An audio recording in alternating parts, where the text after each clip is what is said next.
Get started. So today we're going to be playing some subscriber deck lists from my lovely subscribers.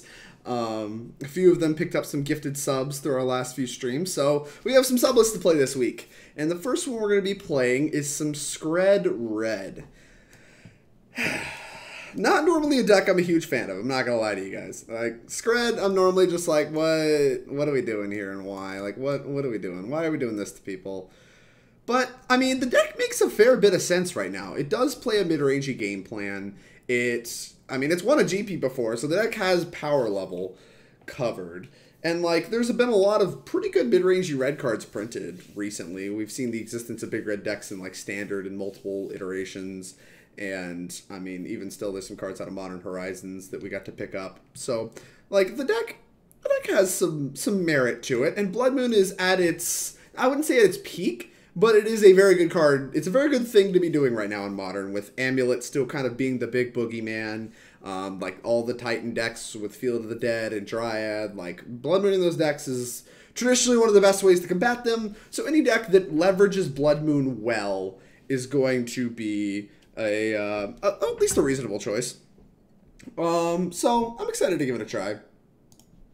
Let's go ahead and talk a little bit about this deck list. I talked with the subscriber that subscribed to this list a little beforehand. I talked about some of my qualums, but I'm going to go ahead and reiterate them for you all especially watching on YouTube, and kind of see where we're at. So to start off with, we're an Astrolabe deck, which makes a lot of sense with all of our snow lands. Even our colorless lands are snow lands. We got Frostwalk Bastion, a new creature land out of Modern Horizons that I guess frosts things when it deals damage to them. Yeah, and it's a 2/3. Makes sense, I guess. I mean, I don't know if this card's better than Mutavault, and I think this is one of the more underpowered lands, whereas I am a big fan of Scrying Sheets. I think this card's really good, and the fact that it takes, like, any snow card in general, I think that means it takes Astrolabes too, so that's pretty huge. I think, like, having that many hits in your deck makes Scrying Sheets a nice add in this deck, and I actually kind of want to see more Scrying Sheets, given that we can cast Astrolabe off of Scrying Sheets, and, like, that'll still make our mana okay, and then, like, we can find Astrolabes with them. It just, like, has a nice synergy with Astrolabe, so I'm pretty into that. Aruga. That's not what an ape makes. Makes a like a deep kind of. Okay, I'm not gonna do that on stream. That's probably not. What was it? YouTube has content for kids or whatever. Like, that's just not it. And then obviously play a pile of snow-covered mountains. No reason to play fetch lands or anything. You don't really have anything that, like, takes cards out of your graveyard. So there's no need to have fetch lands. No need to take any damage off your mana base. So not taking damage off your mana base is pretty attractive upside of this deck. We got 4 Lightning Bolts, one that used to be the best card in Modern. Still makes a lot of sense in this deck. We're not like a Chalice deck or anything. Skred, which is the card this deck is named after, just kind of counts snow permanents, including Astrolabe, when dealing damage to creatures. So it's kind of like your removal spell for killing bigger stuff. You got 4 Relic of Progenitus. This is the card that kind of let this deck thrive during Dredge's heyday. This deck, I believe, won a GP at the time where Dredge was the best deck with, like, Grave Troll and stuff like that. And you're just a 4 main deck Relic of Progenitus deck, so you just incidentally get people. And yeah, like, even if you're not playing as Dredge, they have a lot of incidental value against, like, Uro decks, Mystic Sanctuary decks, stuff like that. And so, I mean, because the cantrip options are so bad in mono red, having one that has the random upside of being a very good sideboard card adds a lot of free win aspect to the Skred deck, alongside, of course, the Blood Moons, which are the big powerhouse of the free wins. Major pickup from Modern Horizons, Arcum's Astrolabe, which makes a lot of sense when you have things like Pia and Kiran that you can sack them, you can find them off Scrying Sheets. What else can you do with them in this deck? I don't think there's a ton else that matters. They just count for Skred, so it gives you more snow permanents. They just add a few little synergies, even if we're not getting the colored mana that we would want off of it. It still actually can matter if it lets us play more of these kinds of lands. And like I said, I would like to play more Scrying Sheets in this kind of deck, because we can leverage the monocolored aspect of Astrolabe and just, like, kind of make our second color colorless and play, like, some utility lands. Moving on, we got Mind Stones. Our deck's a little chonky. As you can see, there's, 17, 18 cards higher than 2 CMCs, so we kind of need to be able to power some of that out, and it is something that cantrips in the late game, so pretty big fan of the Mind Stones. We got 3 Blood Moons. I think this should be 4. I think this is the thing we're doing. We should be playing 4 of it, but we'll see how much it comes up, how much we want it, how much we don't want it. Maybe we could just mulligan into it in matches that it matters, and in matches that don't matter, we're going to be happy to have only had 3 in the main deck. We got Seasoned Pyromancer. This card's a huge pickup for discarding like some of your clunkier cards. Like you may have like a few early game problems where your deck's really chunky, you get behind on board. You could discard some of your chunky cards to the Seasoned Pyromancer, make some blockers to help you catch up on board, and then like go into the late game with and cast like still high powered stuff, but now you're like not as far behind. Pretty interested in that. We got Chandra, Acolyte of Flame. This, I guess, is just like a value Snapcaster kind of effect and can make our other Planeswalkers better. This card seems a little low power level to me, but it is lower CMC than a lot of the rest of our decks, so interested to give that a try. Always interested to try some of the new cards that Skred has access to. We got Bonecrusher Giant to help fill out our curve. This card is a curve in a can, lets you play a 2-drop into a 3-drop pretty cleanly, and both of the cards are reasonable on rate. So, interested to kind of give that a shot. We got 4 Koth of the Hammer, which is going to help us power out our fat stuff, like Chandra, Awakened Inferno. We got 2 Pia and Kiran Nalaars. I think the Chandra, Awakened Inferno shouldn't be in our main deck. I think it's something that is a nice to have access to after sideboarding in the kind of control matchups. But our deck looks to have a lot of staying power as it is in the unfair matchups. Like, our lands have a little bit of utility baked in. We have, like, in our mana rocks, we have, like, redraws baked in. It seems like we should be good against some of these like fair controller style decks that where we'd really want something like a Chandra, Acolyte of Flame, and this is not a very good sweeper, so I'd probably just play like a good sweeper or something, but I'm not gonna knock it till I try it, of course. Skred is a deck I would play if it wasn't so heinous. I love it. Fair. I don't even think it's that bad. I mean, like I said, it won a GP. It's just like sometimes it gets people. It has a lot of free win aspects to it. The sideboard's a little all over the place, but I think it should be easy enough to break down. Of course, this is just like doing stuff. Hold up. There we go. Stop. No, it's still doing the thing. Moto! I'm like not clicking this button. And it's just doing it. Alright. Very cool. We got 3 Dragon's Claws. I guess these are for the burn matchup. They're super sick in our deck compared to something even like Is It Phoenix, because we're a mono red deck. So we're a great Dragon's Claw deck, that's for sure. Grafdigger's Cage, Neo Brand, graveyard stuff, makes sense. Good sideboard card. Second Chandra for when you really want to beat the crap out of your opponent playing counter spells. Ricochet Trap doesn't make a whole lot of sense to me. It's good against some subset of the cryptic commands as like a misdirection effect. I guess it could be like a 4-mana redirect on like a Blood Moon. I don't really know why we're playing this. This is like old tech that like Living In and stuff used to do, but we have a lot of better options. I don't know. Well, we're gonna have to evaluate this context by context to see if we want to be a Ricochet Trap deck in various matchups. Boil, good against Dryad of the Elysian Grove matchups. I don't know. Pretty rude card. Gotten boiled a lot recently playing Is It in leagues, and overall it's been pretty medium, but I don't know. It's good against the Mystic Sanctuary deck, so we'll give it a shot. Excuse me. We got Pillage. For when Blood Moon's not enough, you can blow up their lands, also catches the artifacts. That's fine. I think that's a fine sideboard card. We might be able to play like a Boom Bust or something since we have a lot of mana outside. Like we're going to be trimming a lot of the fat against the big mana decks anyway. Like we don't mind blowing up one of our own lands. Being a mana cheaper is going to help on the play against or on the draw against Tron, but yeah, whatever. Doesn't super matter. Rabblemaster, speaking of, good when you need to get aggressive. Blue-white control, big mana decks. Like Amulet, Tron, we have more cards for them. Makes sense. A lot of our deck that isn't Blood Moon in the big mana matchups is pretty bad. So it makes sense, even though we're a Blood Moon deck, to have more stuff for those matchups out of the board. And for your little creature and artifact decks, we have Abrade. Makes a lot of sense to me. I think this card's really good. And yeah, I don't know that our sideboard's very optimized, but I think a lot of the cards make a lot of sense why they're there, at least what matchups they're for. I don't know what these Ricochet Traps are for. Have you ever Ricochet Trapped an Archmage's Charm, naming draw mode, targeting yourself? I mean, that's cute, but that's not enough to justify 2 sideboard slots in, like, your deck, too. But whatever, let's just play. Let's just play. Done yapping. Done yapping. It is time for pushing buttons. How is the stream holding up?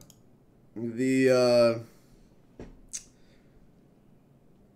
Streamlabs is telling me that we're still dropping frames, which is concerning. If there's issues, we can always stop and restart the stream. Let's join. It's cuter than Baby Yoda. You have no idea.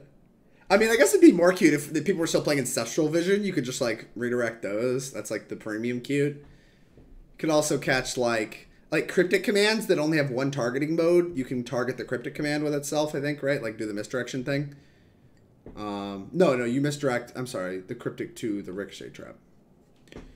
I remember that was the thing back when I was playing Jeskai in the pod days, is if you played against Living End, you wanted to pick 2 targets for your cryptics, like choose counter bounce, so that you, so that they couldn't get Ricochet trapped. Galaxy Brain!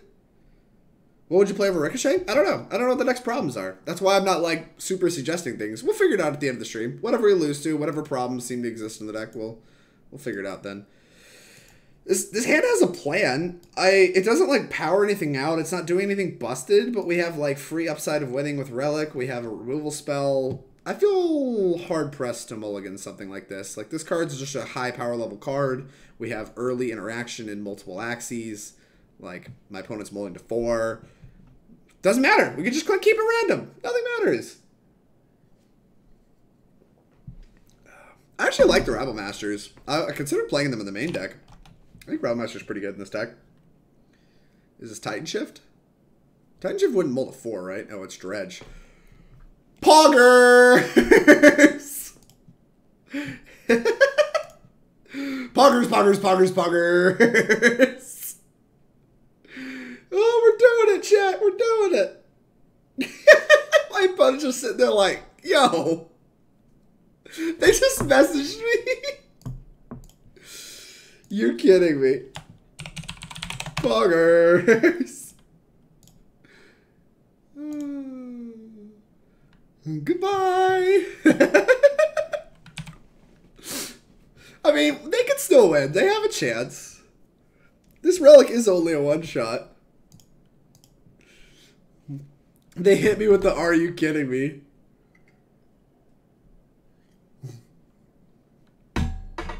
Oh. Sometimes you just do it, chat. Sometimes you just do it. And we picked up a 3-drop too for our turn. Let's see what they said.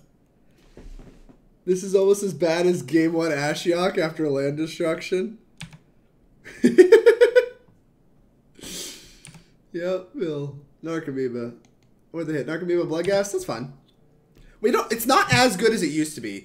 This matchup used to be insane because we had a bunch of main deck Angers too. We don't have those anymore. This matchup isn't just a buy.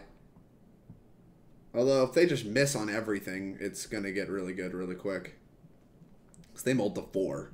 So like I think this is just kind of what they have. This is what they have going on. How long do these Albetos last? Insta? Alright. They hit me for 1. So we have the point where we can catch one of their creatures for sure. Like we can Skred one and then pop the whole yard. We could also Mind Stone. This isn't a lot of pressure. Let's start here. I want to play the Mind Stone this turn. I think being able to play Pia and Kiran next turn would be huge, especially if we end up popping this Relic. Like, we're just going to want to get on board really badly. The problem is, we don't get to, like, Skred, kill a creature, then wipe the yard.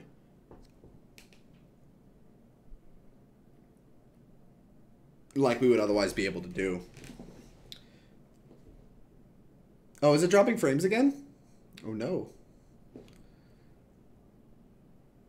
So Drake, how's your Skred experience going? Good start to it. Good start. All right. I think... What do I think? Like, I don't think they have a lot going on. I'm just going to play the Mind Stone. Like, we could just... Like, my goal is to hold this Relic as long as possible anyway. And if I'm not planning on popping it, I think the better play is to Mind Stone.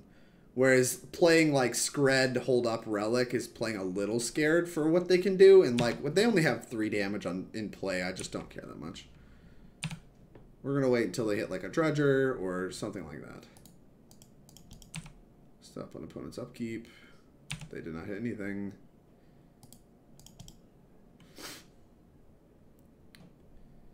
they cathartic... Oh, they're not doing anything with this cathartic. Sure, they're just redrawing 3 cards. And playing a land.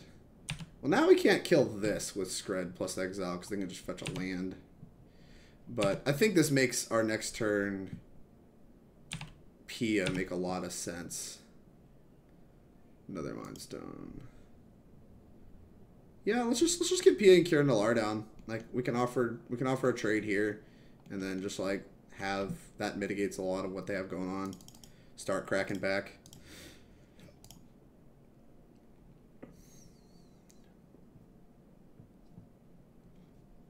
Because, like, a lot of the fear with Relic isn't the small, like, exiles. It's, like, when they have the big flag and they have all that stuff going on. Exile a card, please. Play the land, right? Yep. And this will also let us protect our Chandra. Them fetching there is a little sketchy. Because... like, they may want to bring back their Bloodghasts, unless they're specifically trying to cast a 3-drop this turn. Which they might be doing. This might be a sneak we nib. Loan back some lands. Attack. Just gonna block the Narcomoeba. Happy to take 2 here. Start the race back. Wooded Foothills. Okay.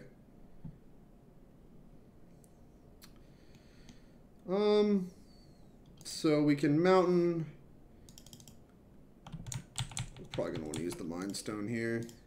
I think we can race them, and that's my plan. My plan is to race them. Make 2 1/1s. Boop. Combat, and then like this cracks across for 5. Like, we're just, like, doing fine on the race. Pia and Kiran provides a lot of reach. We have a Skred in case things go wrong. Skred's for 4 right now. Target player, don't forget.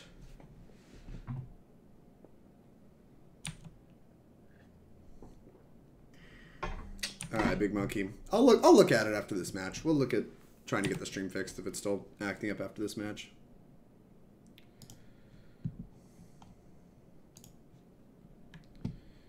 Boop.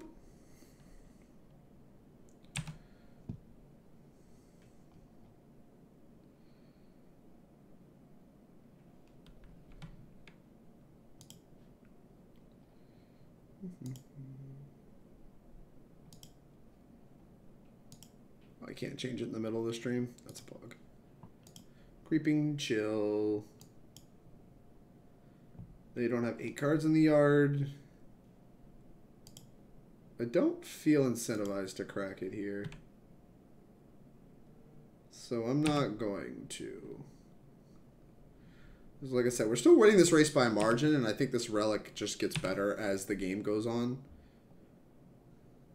Yeah, them attacking Chandra is a huge sign of weakness. They've rectified that.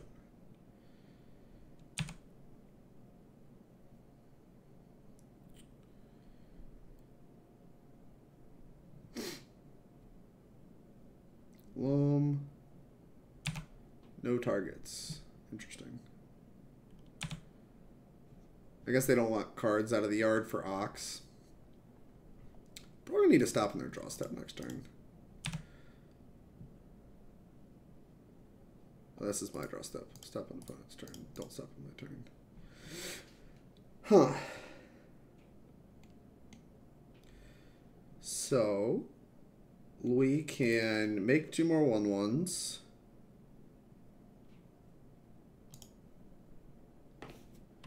Crack for 5 again. Attack with all creatures. Play land. I'm gonna hold up 1 Mind Stone. Oh wait, stop. Mind Stone. So we still have the Skred thing going on. Sacrifice some the end step. And then, like, this will probably be the turn that we crack on their draw step. Probably just going to crack the... probably going to Skred, then crack the Relic. Alright, yeah, they hit Bloodghast. Go ahead and Skred this. And then we'll crack the Relic. Draw another Skred. Bug. And then we can sack a Mind Stone for 2 damage.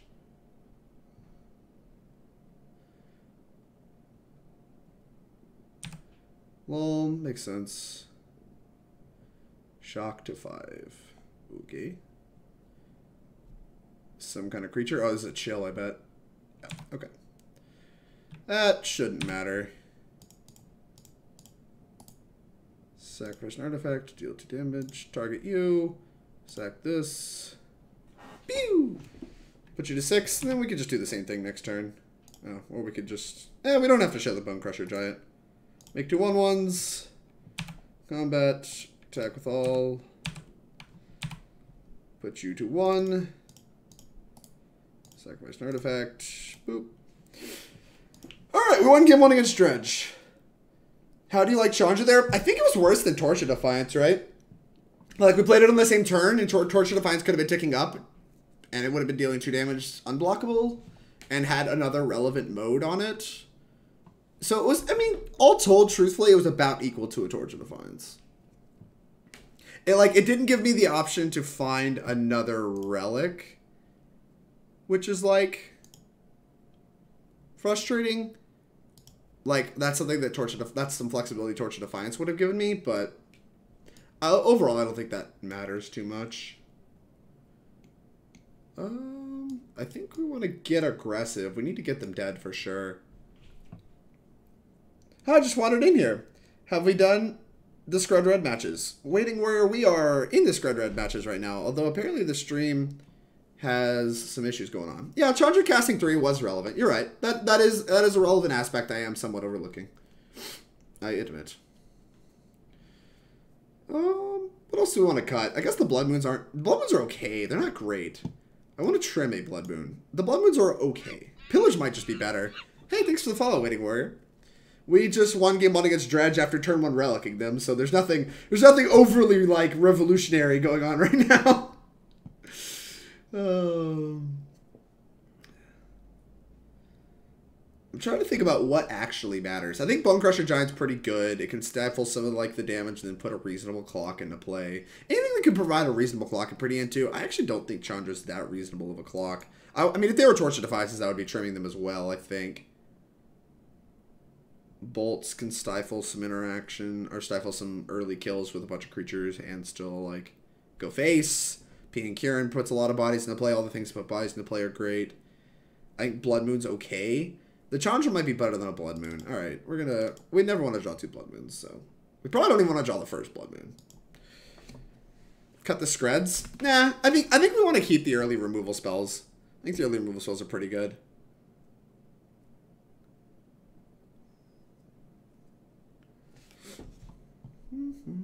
Hey, turn 1 relic. Keep.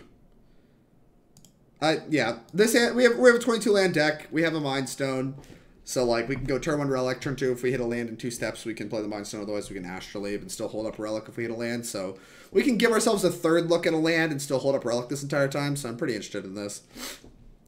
We also have, like, a reasonable curve beyond that. Yeah, I think this hand's good.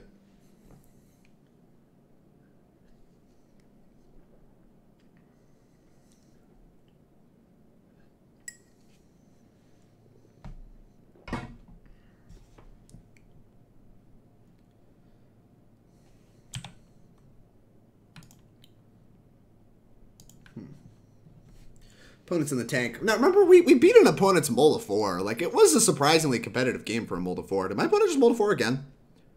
Is that what just happened? Yeah, they did. My opponent just molds to 4. That's all they do. You've gotten heinously unlucky in a pretty bad matchup, friend. Hey, look, we drew a land. We're still skilled. Boop. We're doing it. Guess I shouldn't F6. Exile. Now we can F6. Get that Wooded Foothills out of my face. They do have a window here to Cathartic have like a big creature turn.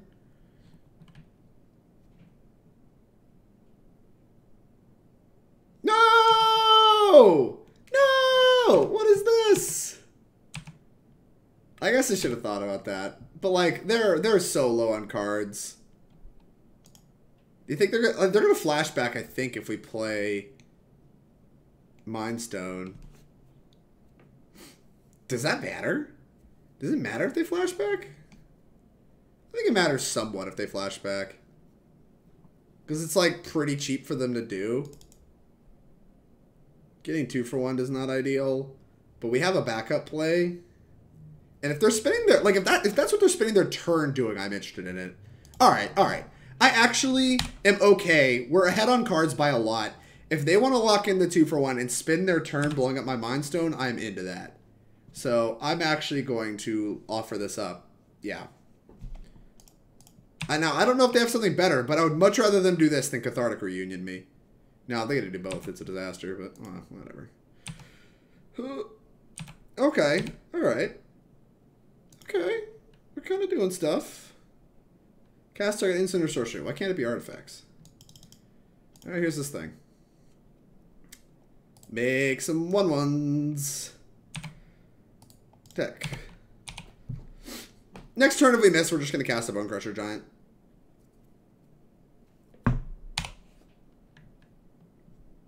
Let's see what their turn looks like. Shock? No shock. You just kept the hand that stopped Relic from happening? I lied. I want to hit land drops. I'm playing this Astrolabe. Because if the upside is if we hit a land here. Oh no. Make 1/1s. And we still get to stomp them. And then we're probably going to play Blood Moon. Just turn off everything. I'm kind of into that too. No, they drew something. Cathartic. Discard stuff. Draw cards. Fine. There's a train coming, friends. Alright.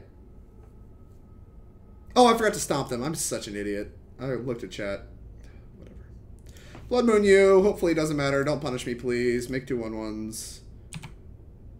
Attack. We're just going to beat him down with this Chandra. Alright, this Chandra looks way better than Torch of Defiance right now because we're just missing our 4th land drop. And we actually have a fair bit of reach. Oh no, the Bloodghast. It is back. They only have red mana, and that makes their deck a lot less scary when they only have red mana. Well, that's pretty good. Probably going to play Koth. What do I have to do to ultimate Koth? Oh, I could just, like, immediately ultimate it? No. It takes one more turn. Huh. Okay. I was like, wait, can we just, like, beat the crap out of him? We kind of can still beat the crap out of him, right?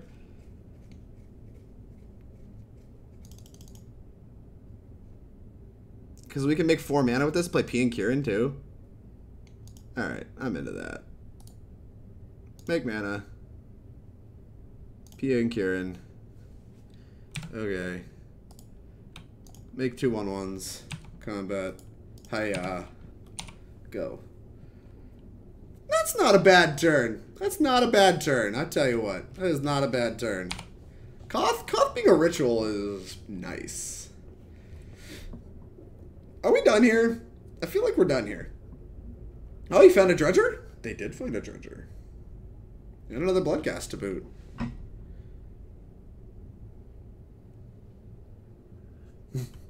Zal calling out the train. Train! Attack Koth. Do we want to let Daddy Koth get hit? Oh, they played this thing? That's getting bolted. Yeah, Daddy Koth can get hit. I'm cool with that. Mind Stone. Make 4 mana. Go kill, attack. Alright, I'm into that too. Daddy Koth. Make 4 mana. Stomp this. Oh, we can do more. We can Mind Stone. Filter it to red. Oh yeah, Astrolabe. Stonks. Make some 1/1s. Attack for 5. Look at that. Emptied the hand. Emptied the hand. Go. Alright, this is kind of nice. This is kind of nice. I messed with this. We done? Creeping Chill, huh? Alright. Very cool. Gonna make some blockers. Well, I got more attackers where that came from. Going to 8. Didn't have a land. We have Skred anyway. What does this do? This untaps the mound, right? Yeah. Target this. Make a 4/4. Sacrifice this draw card. Make some 1/1s. Combat. Hey-ya. This is just in case they have some kind of removal spell. Playing a little extra safe. Alright, Dredge matchup still on. Oh, hold up. We're going to try to fix the stream.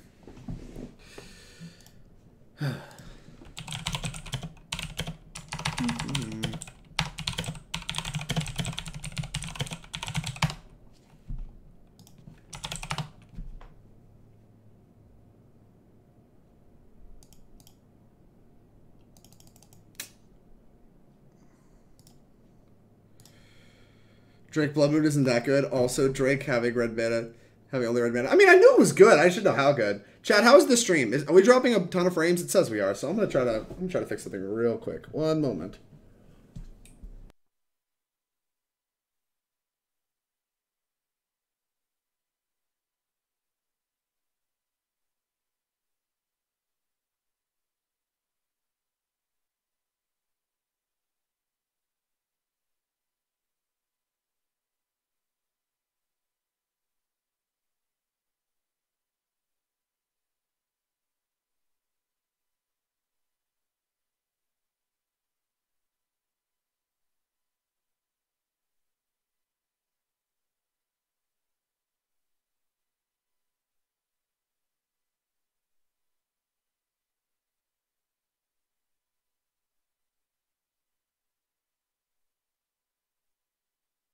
Alright, just tried hardlining the internet. Let's see if there's anything else I can do while I'm actually live. I'd rather not take the stream down if possible.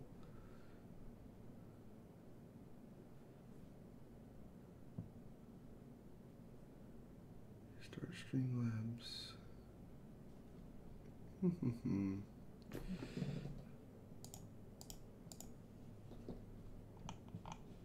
Alright, we're just gonna hope it's fixed. That's what we're going to do, because it doesn't look to be actively complaining anymore. Alright, let's play our next match. Beat the crap out of Dredge. We're back to it. Took myself off, streaming off Wi-Fi. Huh? When did you become Hawk from BNHA? I don't know what any of those words mean, I'll be honest with you. Who is Hawk? Why don't just 5-0 with Skred? I'm going to be really mad if we 5-0 with Skred. I'm not gonna lie to you. Skred, not amongst my favorite archetypes.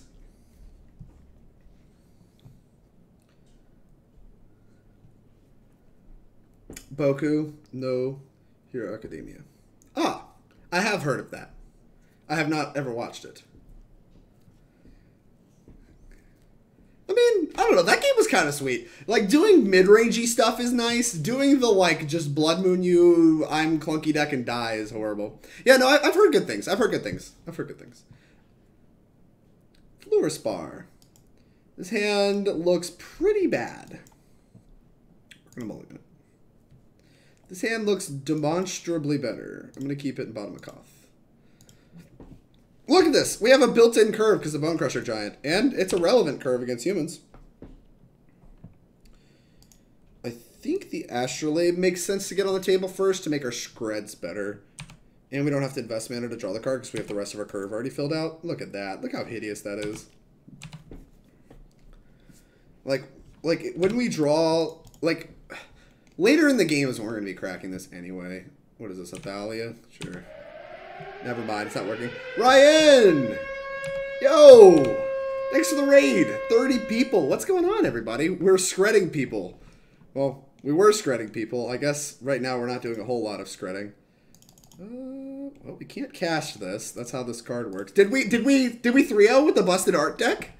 Do we 3-0 with the busted art deck? I need to know. Oh no, are we dropping frames again? Unlucky.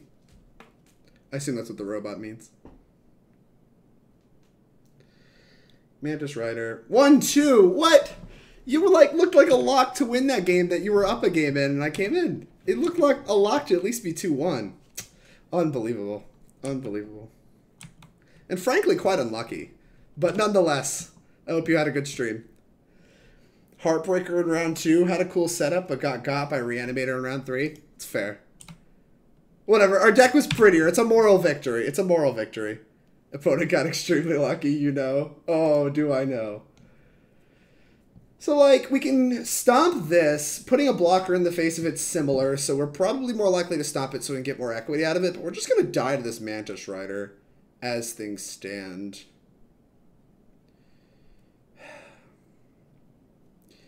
And there's possibly also a universe where we need to stomp a Phantasmal Imaged Mantis Rider, so we're just going to pass and operate with this Bonecrusher Giant at instant speed. Thanks again for the dono. Have a good stream. I will, Ryan. Thank you very much for bringing your community here. Hi, Ryan Stream. Thank you for stopping by.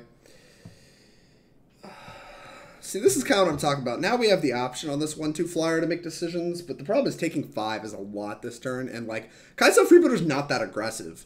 So, like, even if it takes Koth or whatever, we just don't care that much about either of these 2 cards.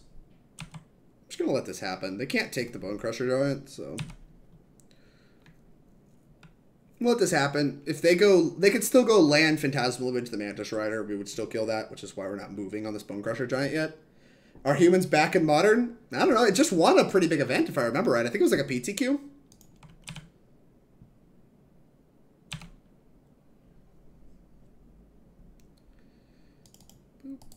Stop this. So yeah, they didn't play the Mantis Riders. Here we are. I don't know. I wasn't super impressed with the deck when I played it on stream last week. It still felt a little underpowered and like reliant on your particular humans like Thali and stuff being good. Otherwise, your deck wasn't that impressive. But oh sure, I guess that works. Exile that. But I don't know. It's still winning tournaments, so maybe I'm the idiot. More than happy to be the idiot.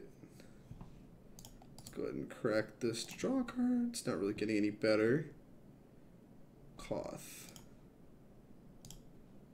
Astrolabe. I actually should have played this Frostwalk Bastion.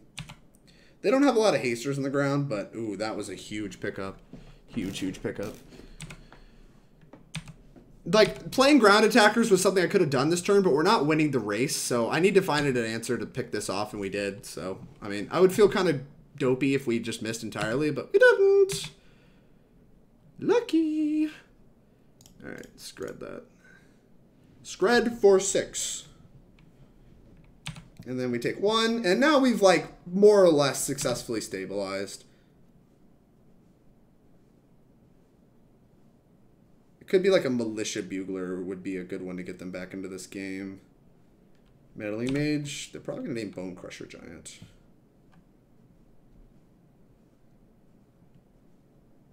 Because that's the card. That's the only card that's face up that they know. They might try to name like Bolts and Skreds. Lightning Bolt's a fine name, I think. That would be pretty heads up. Not much else makes a lot of sense. They want guaranteed equity out of Meddling Mage, and it's not the best card in the deck as it stands. You Drake the base, Sasser, not Drake the idiot, Sasser. Careful. You should see some of my plays. That's really heads up. Alright. Our humans player's pretty good. Okay. So we can play... Does this last until the end of the next turn? Until end of turn. Unlucky. This costs 1 billion mana to animate. Our Koth is unlikely to die. And I feel incentivized to get attacking or we're just going to lose. Like, I don't think their hand does a lot more. Like, if they had all this mana and this is the best play, like, I think their hand's like a land plus something that is not that good. So, what we're going to do is we're going to... It could be a Reflector Mage. It's fairly likely they have a Reflector Mage. Just gonna get in there for 4. This loses... We lose Koth to a... to a Thali's Lieutenant, but Thali's Lieutenant's going to be good for swinging the race anyway. So Thali's Lieutenant's going to be good no matter what. The The upside here is that if they have to attack Koth at some point because we're drawing the Chandra to just ultimate it, and they can't beat its ultimate. That was a good one to have. Send the flyers at Koth. This at me? Yeah. Suddenly we're in the need a removal spell territory again. Astrolabe. Okay. The set of Astrolabes. Looking for a 1-mana removal spell to pair with this Bonecrusher Giant. Actually, that's a little better. These lands aren't doing us any good, and I'm fine trading this off to this. Like, the bodies from this aren't doing me any good either. Alright. We're, like, not out of it, but we're not in great shape.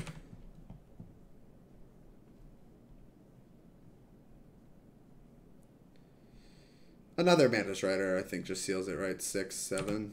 Alright, well, we'll keep playing. It's a lot of Mantis Riders.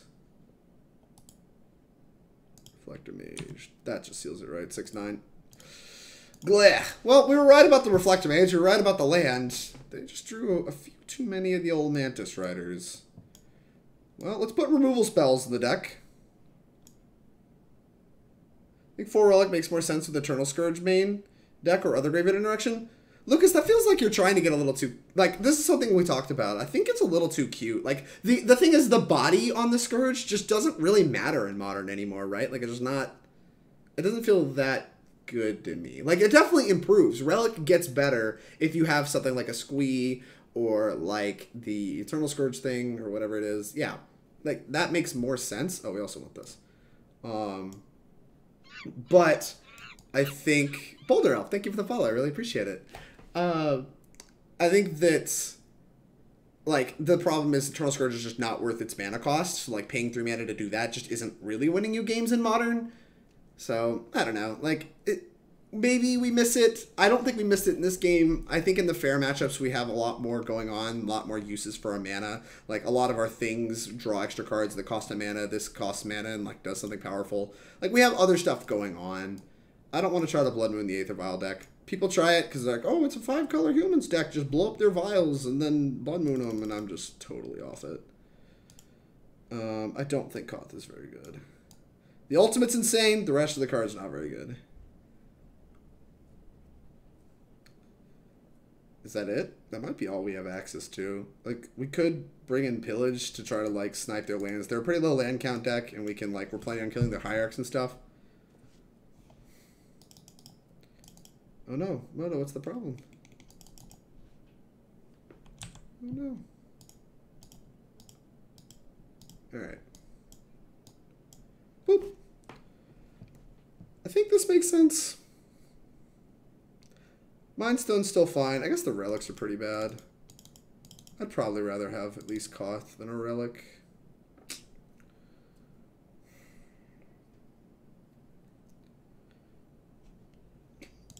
Maybe we'll have 2 moons. Jeez. We're so low on stuff that matters. Rabblmasters?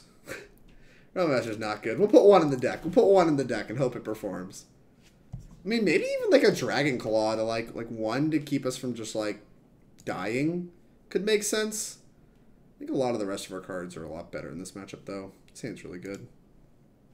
I'm gonna bottom the 6-mana card in our 2-land hand. Go. We have an answer to their 1-drop in the form of Skred. Bonecrusher answers a 2-drop. If they play Vial, I'll consider Abrading it because there's so many removal spells in this hand. Yeah, I'm probably going to Abrade this. Destroy target artifact. This just, like, checks them on having a 2nd land. Be like, make you have it. The thing is, if they have a 2nd Vial, I feel a little stupid. KM Brightbill, thank you for the follow. I really appreciate it. That's unfortunate. That's really unfortunate. I don't want to let them play a 2nd Thalia, so we're just going to pass. Miss the old land drop. Hopefully they do too.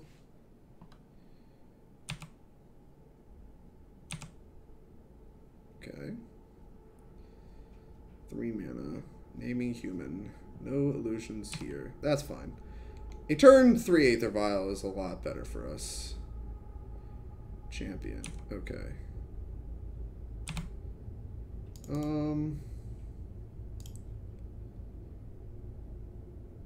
going to draw a third land at some point, right? Not today.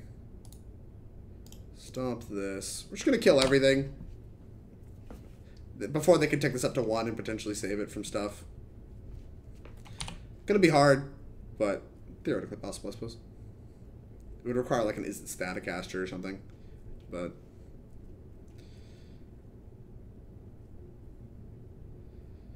Ariok Champion. It's a pretty good one. Gets blocked by Pia and Kiran Nalaar's tokens, but other than that, it's okay. Aiming Skred. Pretty heads up. It's the one we haven't used yet. Guess we are priced in.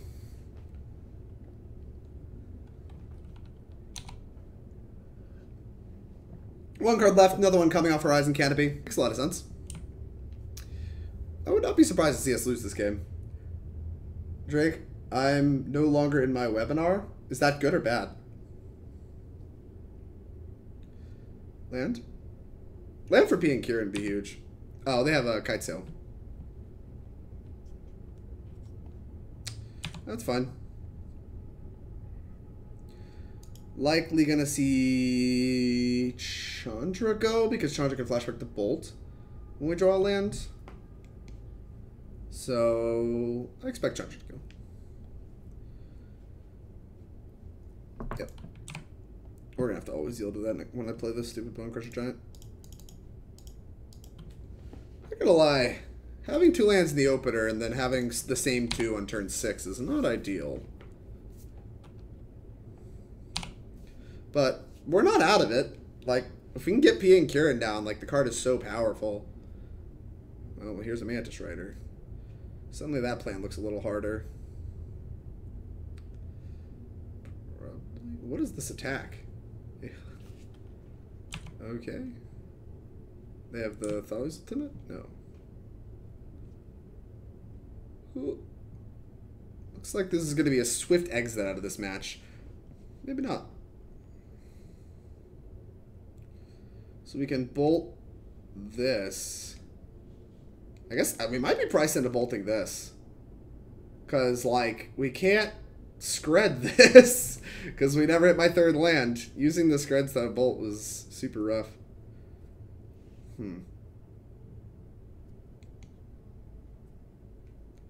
This is keeping this at bay. Bolting this leaves us only taking 2. And then Pia and Kiran can pick this off. Whereas we can bolt... We can actually bolt this, Skred this. Take 4. Let's pass. No matter what we're doing, we're passing. There's no way we get to draw a card this turn. Sounds good to me. We're just going to have to see what this attack step looks like. Because if they have another Mantis Rider, we're really going to want to shoot it. Leaving it at 2, huh? What are the chances they have the Thales Lieutenant?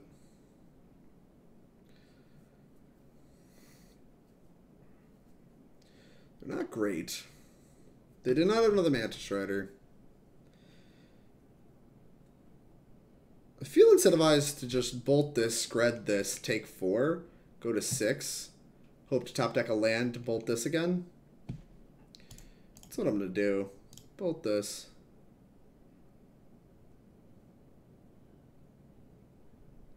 Activate.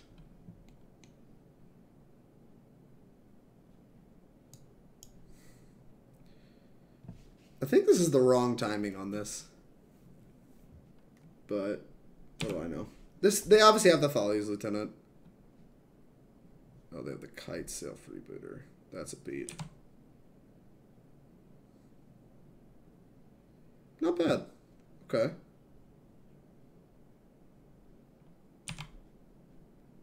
Sure. Now we end up taking 5, going to 5. Hope to draw land. Braid. Braid this. Skred this. Take 4. That's not very good. This isn't blocking anytime soon.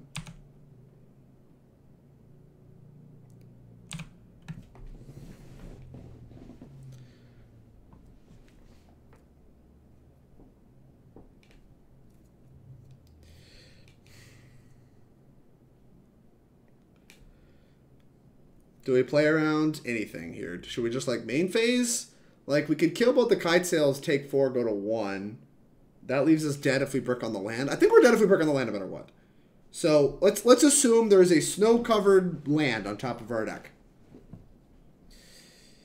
What does the boast to win this game? So if we just shoot the Mantis Rider, we take 3, go to 2. They still have super lethal on board. We draw land, play Pia and Kiran. They slam again. We put a blocker in front of Ariok Champion and 1 in front of Kitesail.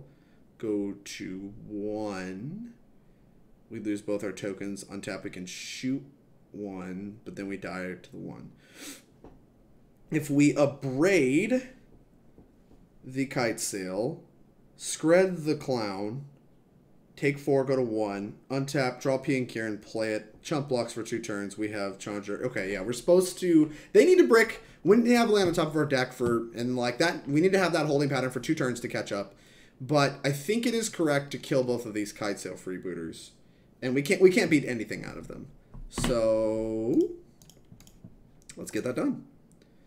Deal 3 damage to this. Skred this. Alright, and then we take 4, go to 1. Untap. There needs to be a land on top. We play P and Kiran. We get to block. We get to block. We can beat 1 thing on the ground. That just kills us, right? 5, 6, 7. Yeah, this is 6. Alright, yeah, we're dead. Good games. Yeah. I mean, sometimes you just play to turn 8 with the same 2 lanes you start in your opener. It'd be like that. Yeah, I noticed. I mean, there was a lot of draw steps, but 14 cards, 2 lands, 22 land deck. Not impossible, but it's what you get when you play like a pretty high like mana cost deck. Happens sometimes. It's weird. Yeah, we definitely felt the no angers in that matchup. And this is something that was like part of the reason I actually wanted a sweeper in this deck. I think in my post recap, I'm really going to miss not having a sweeper. Well, if spot rules aren't good, we're in some trouble. But with a cantrip that has random upside against graveyard decks, I feel hard-pressed to mulligan. And Koth is really good in the fair matchups where the removal spells would be dead anyway. And, like, we're also just randomly drawing to, like, Seasoned Pyromancer to, like, make these Skreds great because they become 1/1s for free. Or they could fetch with their Windswept Teeth, play a mana creature, and we feel like a genius. Red T-Rex, thank you for the follow. I really appreciate it. Come back, land. Come back. I need you. My opponent is on the fetch. Alright, well, I am on top of it. Mayo Dominaria. Dominaria? Dominaria? Whatever. Mayonnaise from Dominaria. Understandable.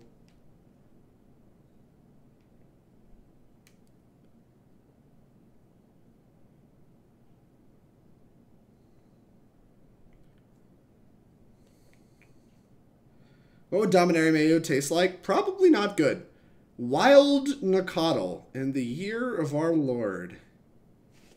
Well, this is the only time it's ever going to die to Stomp, so that's what we're going to do. We're going to Stomp it. And then we're going to exile it. And then we can have 6.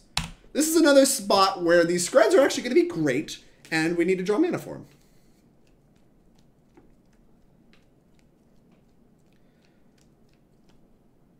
Wow. It's come to this, indeed. Oh, they have a 3/3 now. What is this one? A Gobbo Guide. Find me lands, Gobbo Guide. Land, please. Seasoned Pyromancer. Unfortunate. Well, I'm going to crack this to draw a card. Ding. In case they have a Tarka's command, I'm going to go ahead and bolt this now. I think the Skreds are always going to have targets, so once again, we're playing around a Tarka's command.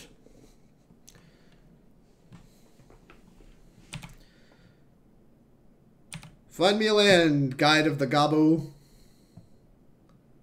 Land, please. Ding! Alright, you've done your work. Yeah, Scrying Sheets. You saw that pause? We have a reader! We have a reader, my friends. I have a lot of one-mana removal spells, opponent. This game is going to be very difficult for you to win.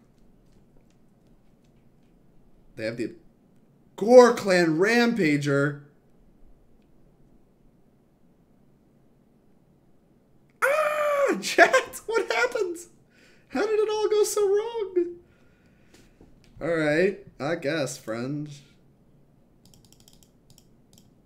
Koth. I don't really want to discard this Pyromancer yet because the Skred is huge. This Blood Moon is actually also pretty good. Make mana. Cast. Bonecrusher Giant. They can just bolt this out of the way and kill Koth, but I'm cool with that trade, actually.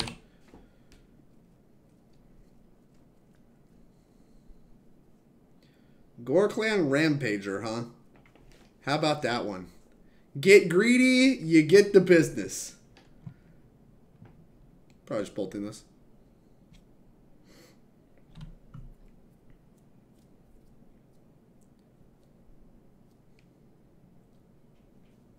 Bolt. Yep. Makes sense. This is fine. Like, this could have gone at face, and we're trading for 2 damage here. Narnum Renegade, no revolts. I guess it'd be like that sometimes, but it has Death Touch. Arcum's Astrolabe. The Astrolabe's going to cycle anyway. So let's play the Seasoned Pyromancer. We can also just Blood Moon them. I'm actually kind of into that. Blood Moon. Plus, untap this. Play Astrolabe. Pia and Kiran. That's pretty big. Alright. Boop, go. So they have only red mana. I'm actually going to try to preserve my life total as much as possible so I don't get bolted out. So, like, if they swing anything at Koth, I'm actually going to let Koth take it. Oh, they did not. Mind Stone, huh? Alright, now we're just going to preserve my life total as much as possible. I don't know what you have for just red mana. Shouldn't be anything. We've shut off Atarka's commands for the most part, but they could always drop basics. What is this? Tarfire. Okay. That makes sense. Yeah, see, they have just like a lot of removal spells and stuff, so. Pia and Kiran.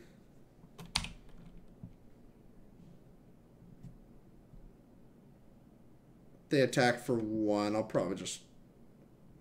probably block. Maybe I should have played the Seasoned Pyromancer first. No attacks. That's wild. Whew! Does this draw 2 cards no matter what? Oh, it does. Okay. Mind Stone. Sack Astrolabe, kill this, attack for 4. Start just getting them dead. This, goodbye. PK is perfect here. Agreed. Bam. It's also like surprisingly aggressive. The card gets you dead. Alright, we're at a pretty healthy 9. Astrolabe provides another removal spell for Pia and Kiran. Land. We can Chandra next turn. Could also just discard 2 cards. No, let's just attack.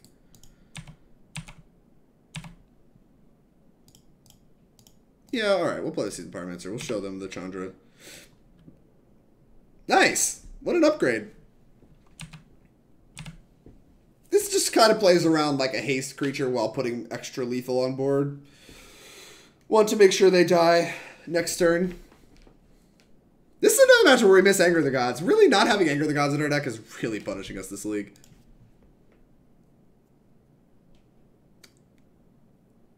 Hi, it's Michelle. Michelle! Michelle. What's going on? How art thou, Mo? I wonder if Dragon's Claw is actually good in this matchup. The sweeper mode of this is really, really powerful. This just has no targets. Like, the question is whether or not we can, like, stymie the early aggression out of this deck. I think we can. All of our removal spells matter. We can just, like, cut relics for more removal spells and another big threat. Koth making mana is relevant. Chandra is just a flashback for a removal spell. Alright, whatever. We're not going to overthink this. There's a chance we want Dragon's Claws, but given that they don't kill a creature, I'm kind of off it. Like, just more cards that don't kill creatures are just super, super off.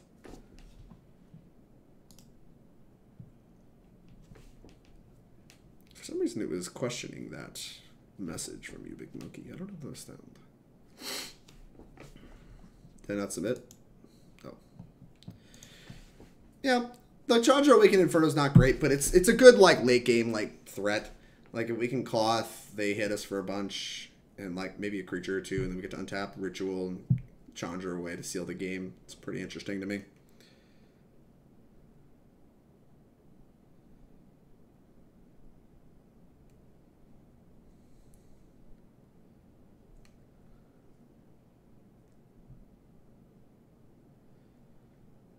Opponent in the tank. This has 2 removal spells, Seasoned Pyromancer. No way, now I'm mulling into this. Pretty into it. Maybe they'll start with a Goblin Guide and draw me another land that I can discard to the Seasoned Pyromancer later. No, you. The real question is whether or not they're like a Burning Tree deck where we're really going to miss removal spells if they just like play like a Nutso turn on turn 2.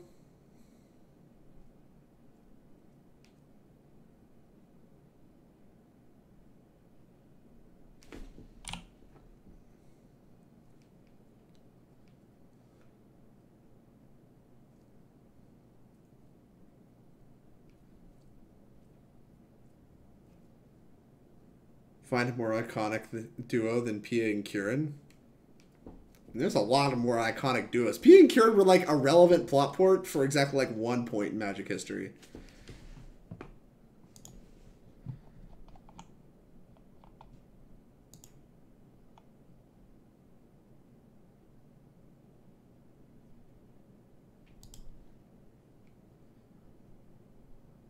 All right. The old Gobbo Guide, A. Drawing a Mind Stone, A. Sure. I don't want to get Gorklan rampaged again, so we're just going to bolt it. We're already up on cards as it stands. Giving up the 1 look at a land is not high enough equity, because I think we're too far behind if we get Gorklan rampaged.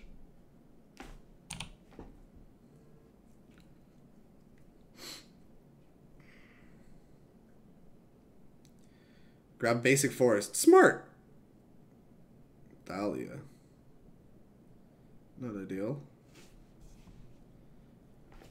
I mean, Thalia is a good one.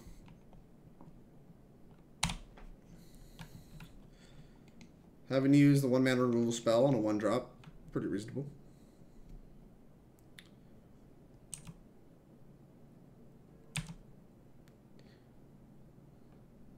I may actually just Seasoned Pyromancer discarding 2 Mind Stones. It depends on how many creatures they play here. If they play like multiple 1-drops, yeah, like that makes me really want to just play Seasoned Pyromancer this turn.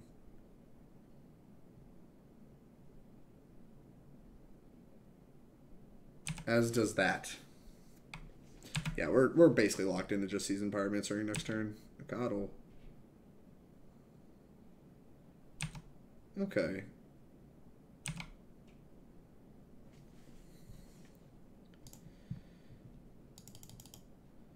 Seasoned Pyromancer. Discard the Mind Stones. Draw more Mind Stones. Okay. If you say so. We're very likely to get Gorklam Rampaged here, but making them use it on just like something that already got other value is pretty nice.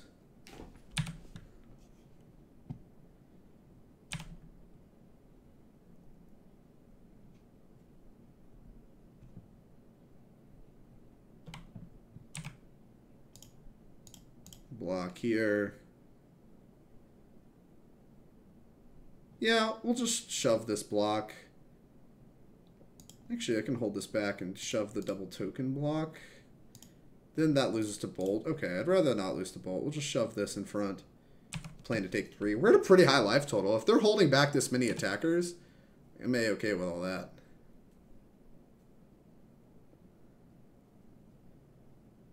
One, two. Ah, making some green mana. Okay. Okay.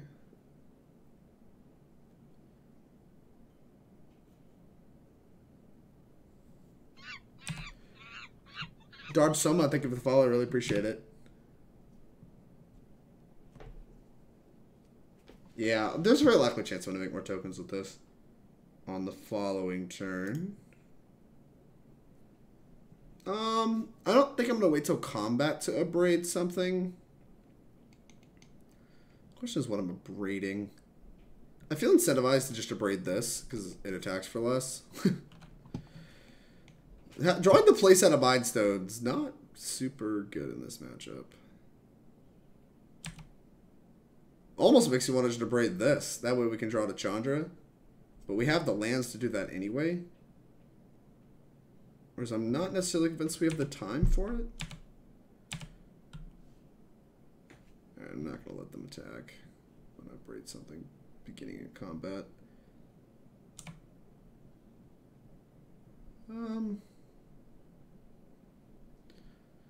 Let's abrade 2, 4, 6, 7. We'll take 6, go to 7. Let's abrade this and plan to double block this if they attack with just those. Not abrading Thalia is a little loose though. Because we're not planning on blocking. Alright, yeah, we'll just shoot the Nakatl. Don't love this. Don't love this at all. Would like to kill the Thalia. I don't think it's reasonable to justify. Because, like, we're probably taking at least another hit from all of the creatures in play.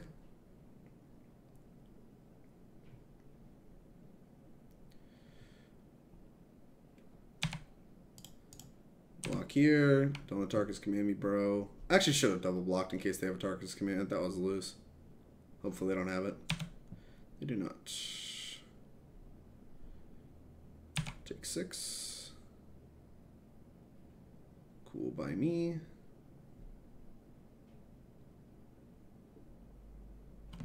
These tokens have been really relevant.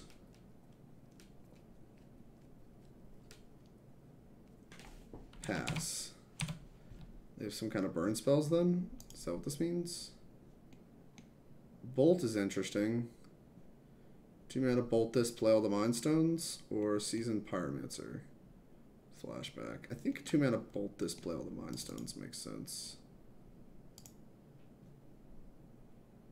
Bolt this.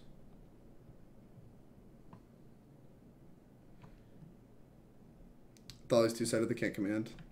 That's true. That's true. You're right. I hadn't even thought about that. Because, like, Dryad Arbor had the 3 mana, so I had 3 mana registered in my mind, and then they attack with Dryad Arbor, so it just, like, doesn't matter.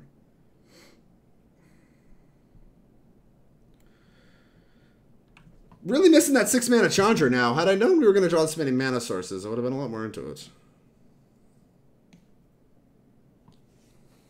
I wonder why they're in the tank. They have 2 cards left. If it's Bolt, I'm dead. Mind Stone. But you've played really weird for somebody that doesn't have bolts. No, I'm not attacking. If it's Gorkland Rampager, I guess I'm just dead as well. We're going to throw away a token on the Hidden Herbalists. Little healing salve action. Hope they don't have anything. We're at 5.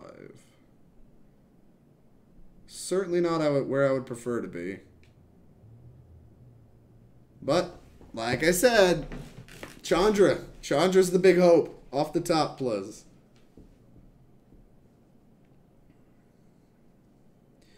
Interested in a 3rd mana source. Bolt me, bolt me.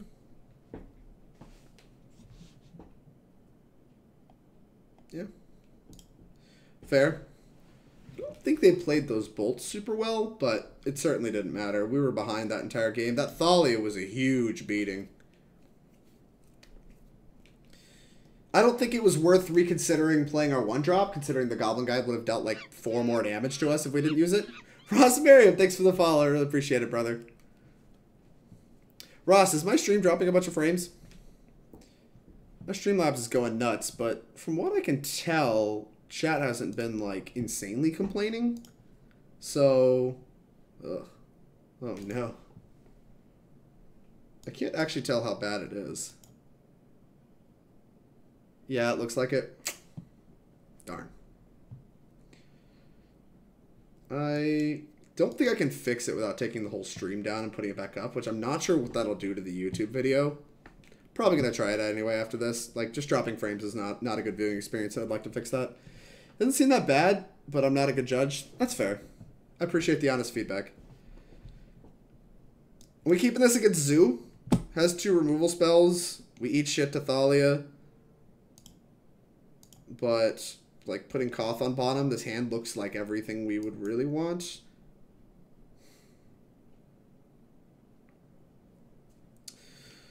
I mean, we're a 22 land deck. Looks good to you? Is that a joke? So far, watching you play this deck gives me flashbacks from a local guy who loves to play Skred Red. I mean, Skred, like I said, Skred's kind of sweet. You have some high-value stuff in, like, a mono red deck. It's kind of a sweet angle. But, like, this kind of stuff I hate so much. Where we're staring at a 1 land, where, like, our hand is super good if we get another land, but if we just miss, like, our deck's just all chonky stuff, and we're just gonna die. Which makes me feel incentivized to mull to 5. This card is so good.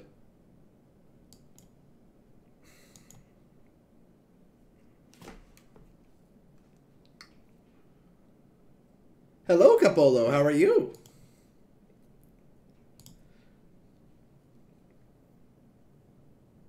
I don't know this deck needs 23 lands. I don't know that that's the takeaway.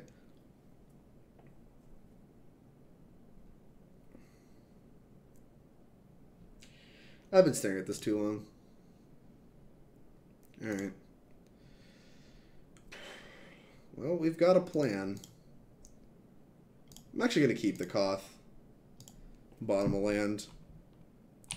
We're going to bolt in the Mind Stone, hope it's good enough. We might be able to just, like, kind of race them by killing the first creature, and then they maybe play, like, 1 creature on turn 2. We get to Koth them. Worth a try. How are you doing? I'm doing great. A little frustrated my stream's dropping frames, but I'm doing great overall. Hoping it doesn't ruin the YouTube video.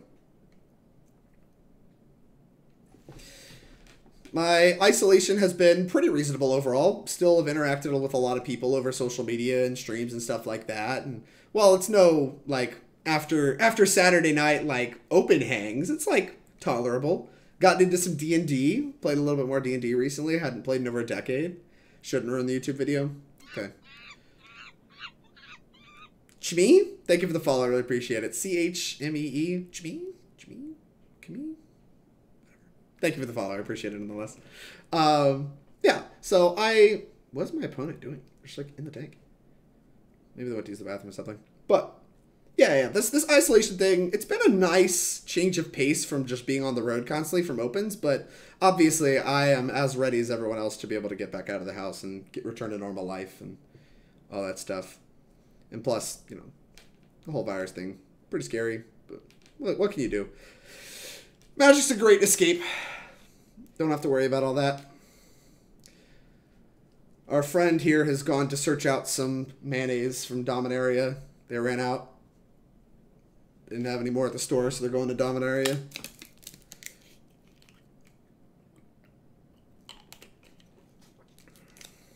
Yeah, after this we'll take the stream down. Maybe I'll lower the bitrate or something, and we'll bring it back up.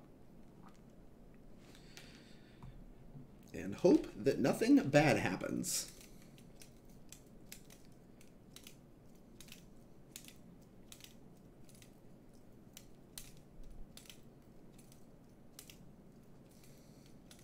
Opponent! Hello! Where did you go? Did it disconnect? What's going on?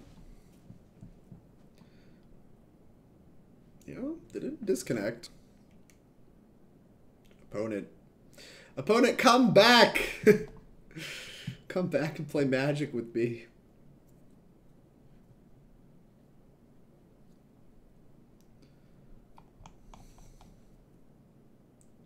You're too powerful. No one wants to face you. Clearly that's it. Clearly that's it. Although they did kind of run me over last game. It'd be quite an interesting change of pace.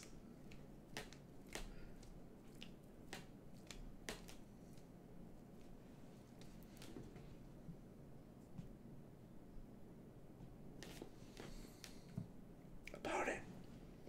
Psst. Play Magic with me. I want to bolt your first creature and play a Mind Stone.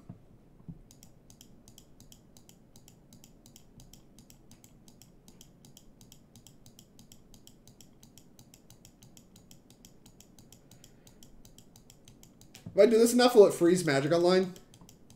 Feels like something that would happen in Magic Online. Oh, no. We're about to bust out the love letter content. Making decisions in the two... Well, it's not even their turn one yet. It's still my turn one. They have some instep, double spirit guide, Morphos, Flash, Protein Hulk. Kill me. If they time out, we do win the match. That's true. That's true. I think they lowered the time limit to 5 minutes. Like, I think you only have 5 minutes from the initial... I mean, we have time, so if they come back at any point, we're going to finish this match. But, like, I think they only have, like, 5 minutes you can step away from the thing before it'll just, like, auto-loss you. It used to be 10, and that was a beat. You had to find, like, some way to fill time with opponents that, like, salted off for 10 minutes, like, while streaming. It's just, like, such a beat. Here, I only have to, like, fill time talking with my lovely chat for 5 minutes. A good quality of life change. What I don't understand is why it's implemented for, like, direct challenge games. Like, I get it, it's a little easier, but, like, I don't know why there's a limit at all. Like, there's been times that I've been testing and, like, wanted to sit down and talk out a line or something with somebody, and it, like, starts this countdown of, like, when you have to make a decision. And I'm like, what? Like, I'm playing against a friend of mine. Like, they could always just concede the match and leave or whatever. There's nothing on the line. Whatever. I guess it allows you to play, like, maybe a tournament mode through direct challenges, but that seems a little goofy, too. Like, who would actually do that? I say as they're doing that through, like, Arena for the Magic Fest online events. It's so wild.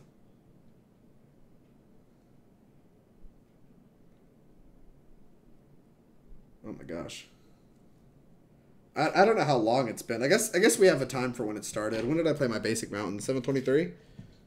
And it is 7:29. It appears to have been 6 minutes.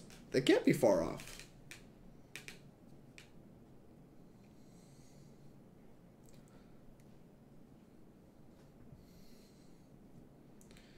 But, like, obviously there's some, like, time in there.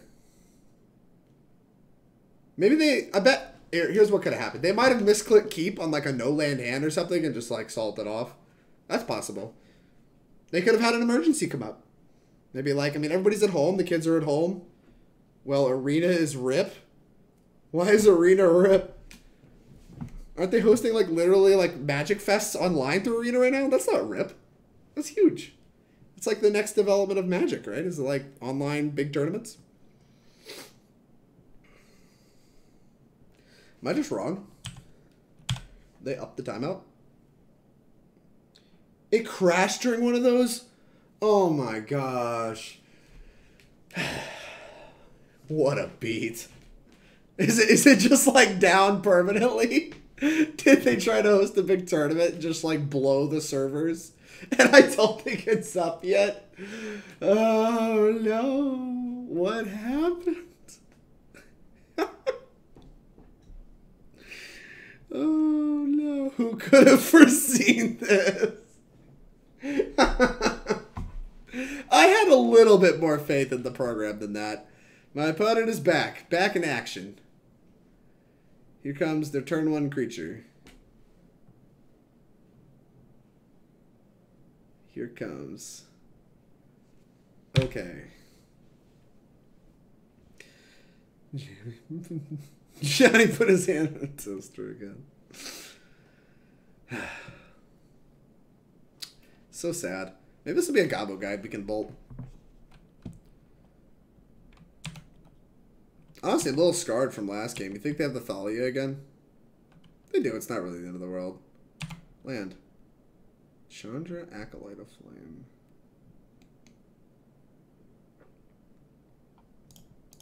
Nah, it's worth saving the 2 life. The upside's too high. Boop. Because we already have our turn 2 locked up. Like, it just messes with our entire curve. And we have Chandra into Bolt next turn. Maybe they'll play like 1 creature or something. Was it a -2 to do this? Yeah. Well, if they play land, we might just Koth them. Koth them. Give them the old Koth. Depends on how this turn plays out. We are on a mold of 5, so it's going to be hard to win no matter what.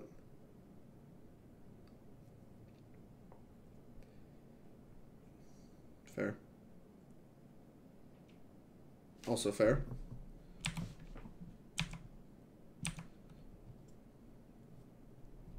Hopefully they play another Goblin Guide. That would be like the best creature for them to have. Unfortunately, I feel incentivized to bolt this in combat. Because Gorklang Rampager is such a beat. What is this?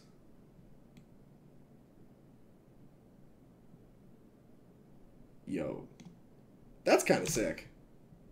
I'll mess with this card. Is there are any of the other creatures Satyr? Maybe you can play the Fire Drinker Satyr. I would actually play Fire Drinker Satyr. If I was playing this card. I think Fire Drinker Satyr is nice with this card. Just make it a 3/2. Because like Fire Drinker Satyr is not that bad. It's a Jackal Pup that pumps, right? Like that's pretty good on rate alone. And then like has the random upside of being like a 3/2. Kinda into that. Make this card a little bit better. Like, how much worse is that than, like your Narnum Renegade or whatever? Speak of. Huh. Perhaps I should have waited till end step.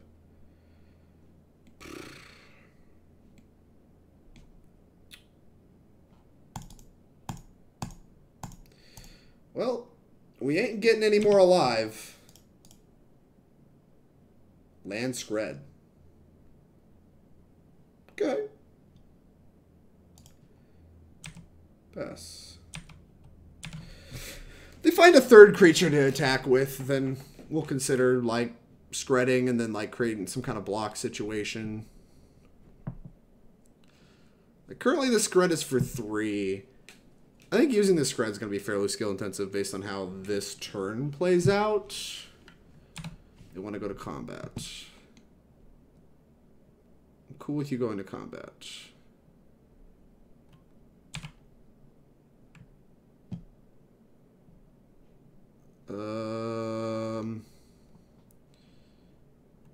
Fetch. Okay.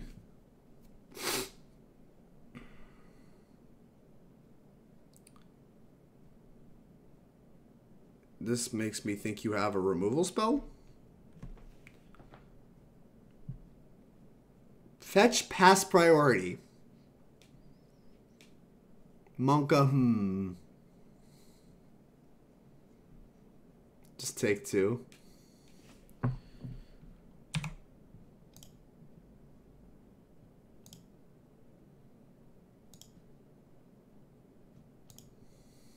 Shove this block. Yeah.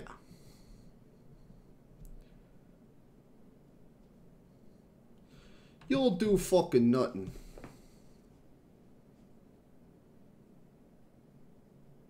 Darkest command. 3 damage. I take 3. Am I okay with this? Because if they have Gore Clan, it is such a blowout. Huh. Whereas we could just let everything happen.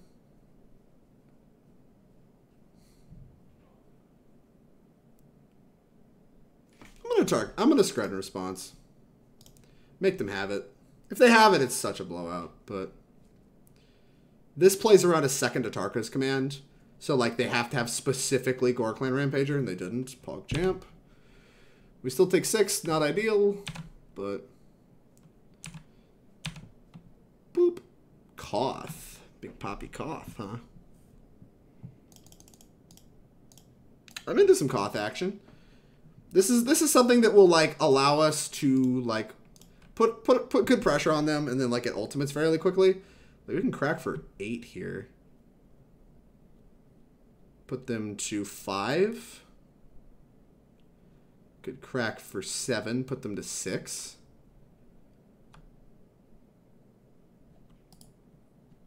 In case they have double Atarka's command, puts me, I take 6 plus 4. Oh no. Show chat. Nice draw. Thanks. I'll put the card in the deck myself. I think I'm going to attack with everybody. Nah, I'm going to hold 1 token back. Attack for 6, put them to 6. Then we're in okay shape. Yeah.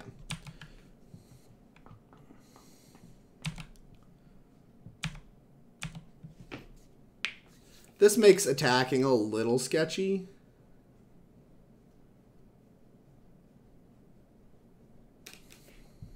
Did you really, though? Or are you shameless net decker? Be honest. All right, you got me. I'm a net decker. But I rented the cards myself, which like, okay, think about it, right? Like, if you're a net decker, right? You're still buying the cards and putting them physically in the deck. So, like, you still do put them in the deck. And it's the same idea with Magic Online. Like, I acquired the cards and pulled up a new deck in which I uploaded a file that had those cards in it. So I did... I don't know what that means, Ross. Those words are too complicated for my pea brain. So them fetching Dryad Arbor doesn't mean a whole lot to me. Do they have Bushwhacker? Tarka's command me 3, 7. I'm not dead to a Gore Clan. I'm not dead to that either. 7. You can't attack with everybody. That's face up dead on board. I think. Yeah. Nope, this attack kills you. Okay. So we will. This doesn't have anything crazier. Oh no, it's all at Koth. Cute. Can I keep it from dying? No, but I can trade this off. And I think this is a trade worth making.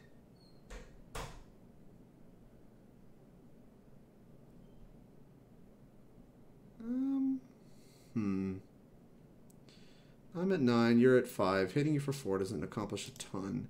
We draw a Bolt, you're dead anyway. If we draw Koth, you're dead anyway. If we draw Chandra, you're dead anyway. Yeah, let's just put this in front of this. I think this trade's good no matter what.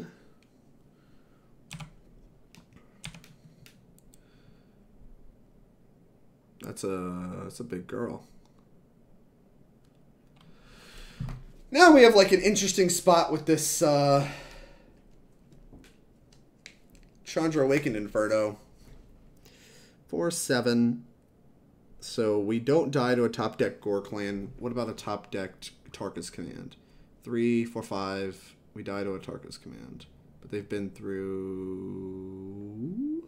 2? You don't have another one. Do I want to crack this Mind Stone? I kind of do.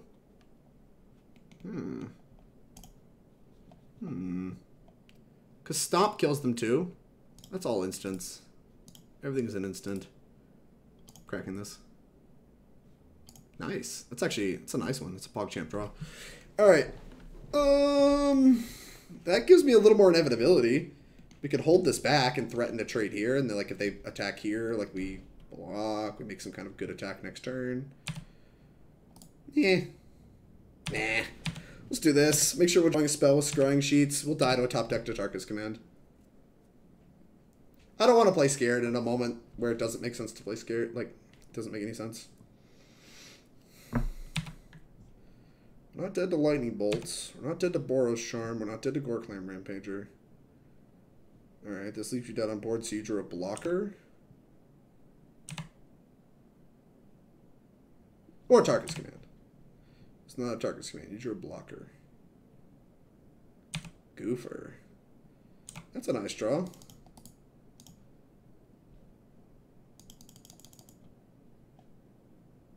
Reveal it. Click a card to reveal it and put it in your hand. Click. Okay. So we can make blocks like this go to 4. We should activate this now. Wait, can you do this in instant speed? Yeah, okay, you can. So never mind. We're going to do it at an step. And then we have Chandra for lethal, creature, or planeswalker. Yeah. Okay. I mean, this went pretty well for us. We're not dead to most things. We're dead to Gore Clan now and not a Tarkus Command.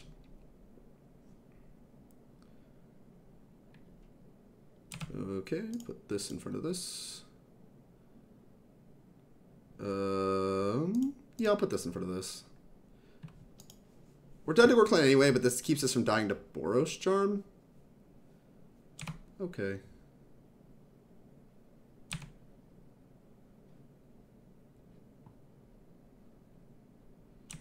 Alright, that's fine.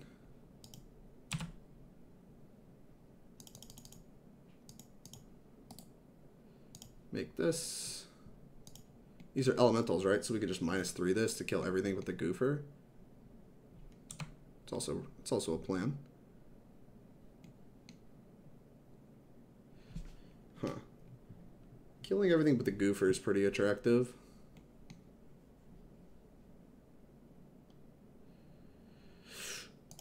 Okay. Here, how about this one, opponent? -3. Boop. Oh no, I just missed lethal. I'm so dumb. All I had to do was attack. Oops. For some reason. Hopefully it doesn't matter. Punt. Yeah, they're just dead, Ross. I'm very stupid. I was just so tunnel visioned on blocking this Tarmogoyf with these tokens and winning with this Chandra. Look, Saiyan, I don't know what you want from me. I think we can safely call this a win no matter what. The deck won, the player, it remains to be seen if the player can win, but the deck has won. Oh, they conceded. How nice of them. I don't know if they had a play or not. Even if they play a creature, they were still dead. They were still dead, right? Yeah, because we have the creature land, so we just animate the creature land and plus on them. Then we're going to get at least a point through. So a creature does not win them the game. Look! Never mattered, chat. My play was strictly correct because there is a W next to that match, and I will hear no further questions from chat. We could emblem and still block Goyf. Well, no, if we emblem, there's so many creatures in play that we just die to a few top decks. Whereas there, yeah. He's the net decker, get him. Look, I played great. I played perfect. I'm amazing. I will hear no evidence to the contrary. Oh, you know what I'm going to do? I'm going to restart the stream real quick. Chat, give me 1 second. I'm dropping frames like hell, so I'm going to try restarting the stream and seeing if that helps. So, I'll be right back. Hit record.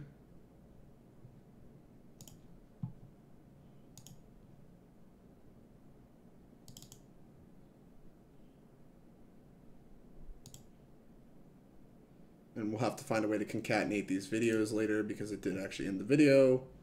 But hopefully the stream's fixed.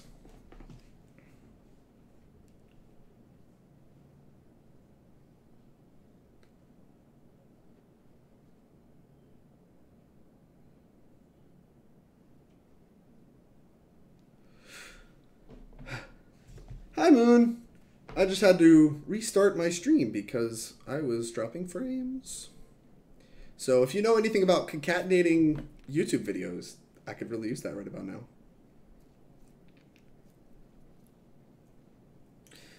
Yeah, seems issues with upload on Twitch. Unlucky. Maybe there's like a bunch more people streaming.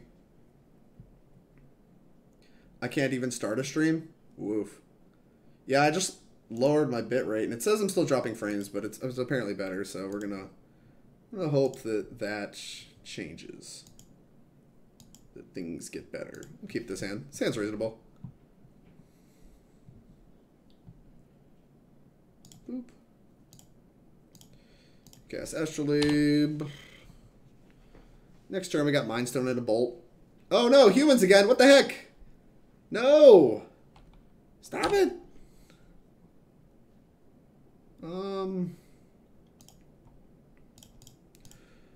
Mind Stone. Make red, bolt this, go. Hopefully they don't have Thalia. We could just Chandra the next creature they play. It'd be kind of cool. They had Thalia. That's not very lucky.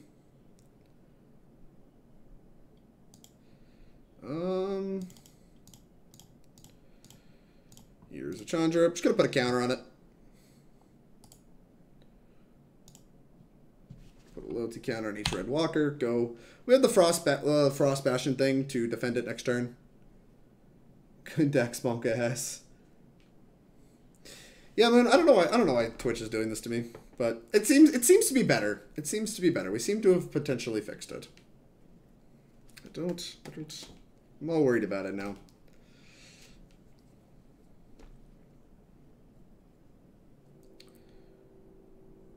What is this? Kite's Elf Rebooter? That's fine. Likely gonna bolt that because we have the Thalia checked with the creature land on the ground.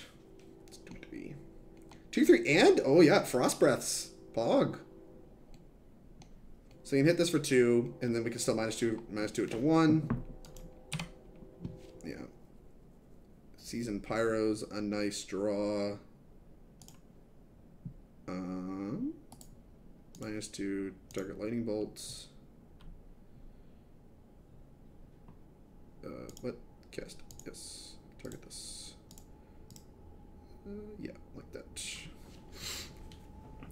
We could Seasoned Pyromancer here, but like I said, I think I just want to keep the Thalia checked and keep this Chandra in play as long as possible. If we can like flashback more things out of it, I think that's ideal. That's not ideal though.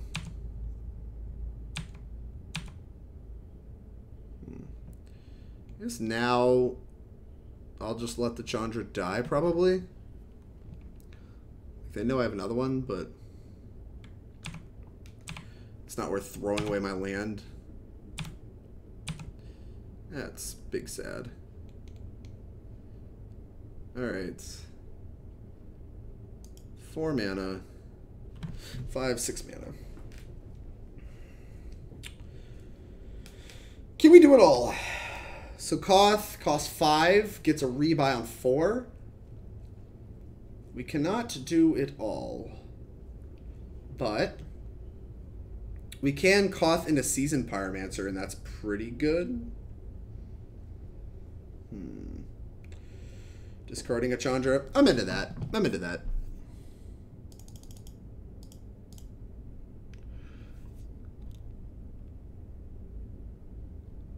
Koth. Yeah, I'm into this. Make red mana, cast Seasoned Pyromancer. Discard this. Drew the Bolt. Easy clap. Boom. Alright, we're back in business. We're back in business. Because Koth is a great win condition. We can sit behind the Seasoned Pyromancer and its tokens. Like, if they have another Lieutenant, we'll offer the double block and then make some tokens. That's fine. Like, this is even better almost because there's just, like, no good attacks at all. Easiest block of my life. Relic. It's not great. Let's play it. Crack it. Alright. Another 1A. We're going to hold this one. I lied. Yeah, I lied. Okay. Already played a land. Oh, I animated the wrong mountain? Pog. Alright, whatever. We missed out on 4 points of damage. You got me. Man, we are playing great today. Just good. Good quality play from Drake Sasser over here. We are pretty scared now of Athali's Lieutenant. Which looks to be what they have, yeah. But we're going to chump one of them. And offer a trade on this.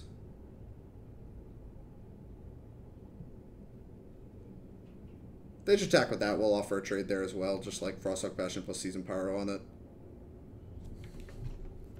What's your record? I am 2-1. Alright, they're not interested. Which makes sense. Crack this to draw a card.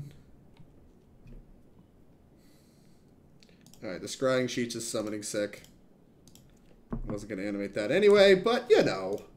It's nice to know. Down for any trades. If they have a 1-drop, then I get murdered. But they did not. Lucky me. Alright, we got a fair bit of tricks out of our lands here. We flooded a little bit, but we still have a lot going on. Mantis Rider would be the scariest thing by margin. Nope, they have it. They always have it.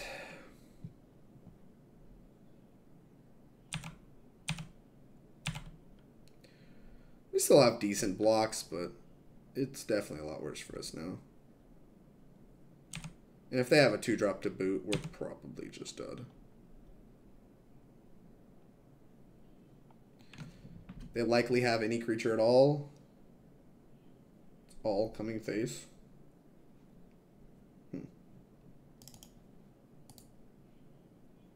Animate.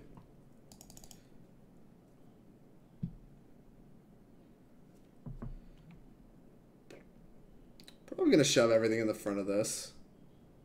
Take a gajillion. Aim to chump next turn. Pick something off. They have another Lieutenant and probably can't beat it anyway. So I'm fine just getting super blown out by that.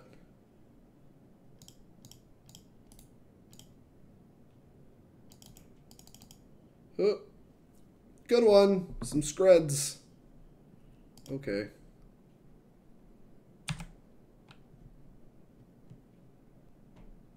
Jeez.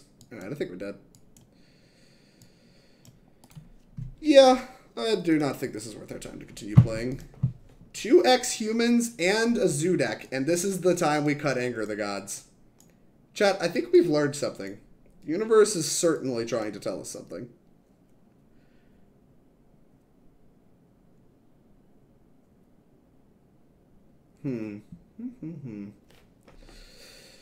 Koth, still not great.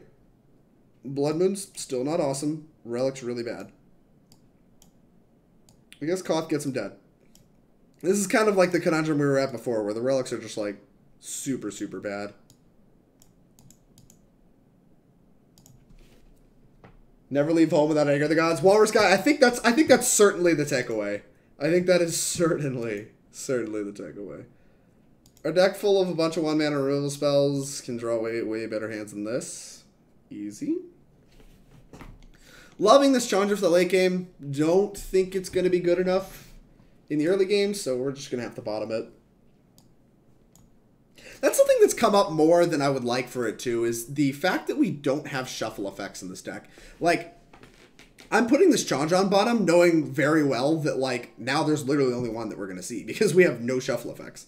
So, like, it for the purpose of this game, functionally takes a Chandra out of my deck, which I don't love.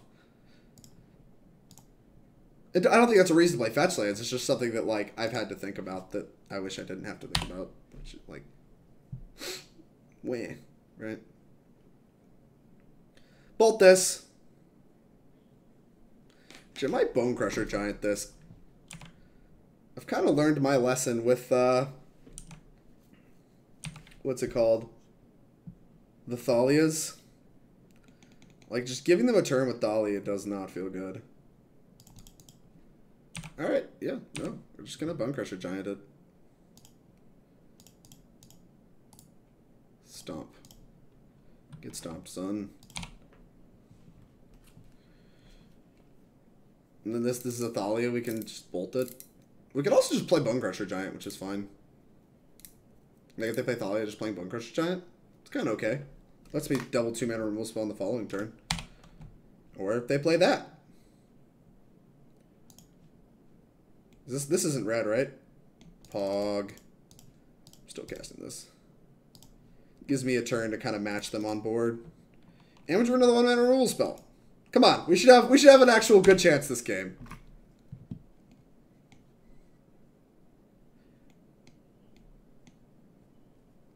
We have multiple things that check this. We have multiple answers to, like, all their relevant creatures. Namely, not this moron.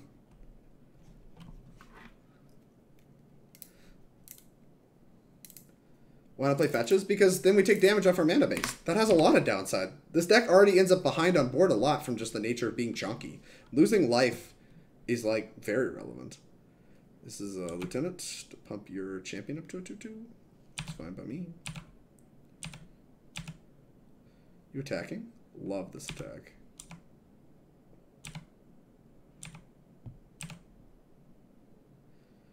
Alright. Land. Tempted to Abrade this, but that takes mana. I want to be able to hold this thing up. So I think I'm just going to bolt it. Bolt this. Attack with this. And then we have Frostwalk Bastion just holding down the fort.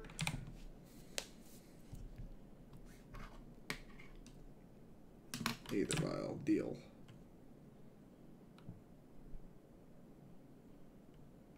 You made colorless. Yeah, if you're going to play this Mantis Rider, it's going to require a little bit more effort. They're really struggling to cast this Mantis Rider. Card's very hard to cast. Oh.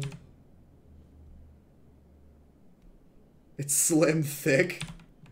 Golly, cringe. Oh, see, yeah, now you just want to attack with this. Uh-huh. Uh-huh. Get this out of my face. Let's see, now they don't want to play around anymore. Do we just, like, hold the fort down here? Like, does this favor us? They're not double blocking. We could get in 2 free points, but then they crack back. Cool with that. Animate. Here we go. This Frostwalk Bastion looking pretty good as a 2/3 in this humans matchup. Yeah, you're not about it. You're not about it. Take your 2 damage and live with it.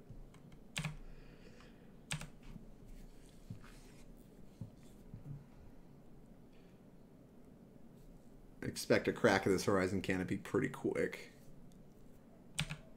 Yep.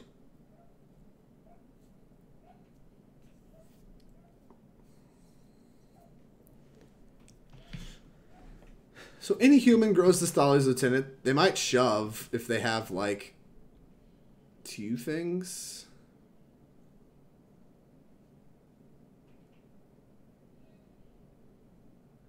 This is a Phantasmal image. We're going to shoot the Thales Lieutenant. Yeah, like, I don't want them making another Thales Lieutenant and growing this one beyond this, so I just want them to make a second one, so we're going to Skred this.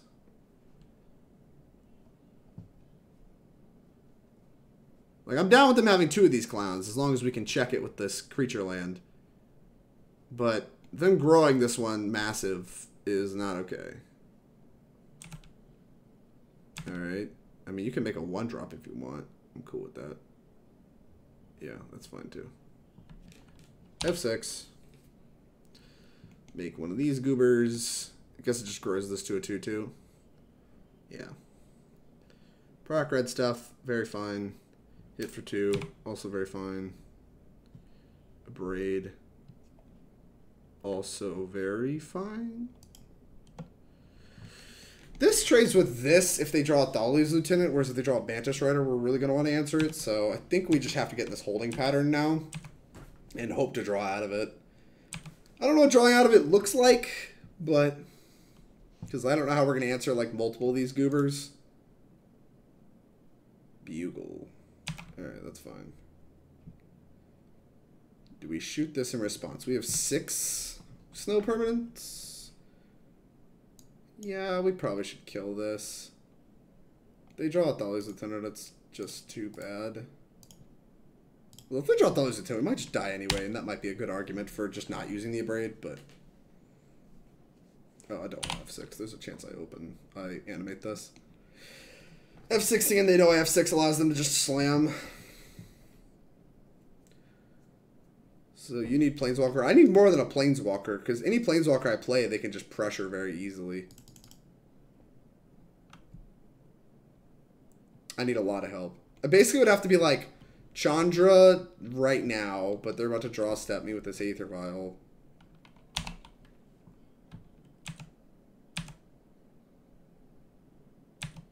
Yep.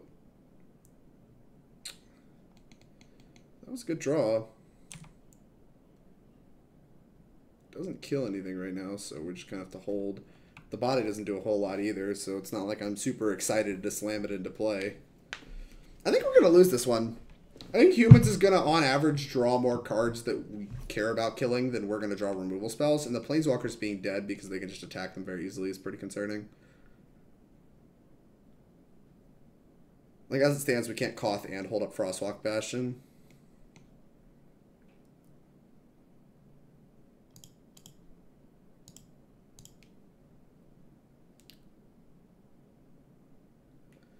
Is Bonecrusher actually a good draw? I mean, I think it's better than our average draw for whatever that's worth. Like, is that worth a lot? I don't know. Like, I would consider this an above average draw, but it's just not good on this board state. Maybe we should attack and just stomp. Run the damage can't be prevented thing. Maybe they'll miss it. There's an Abrade.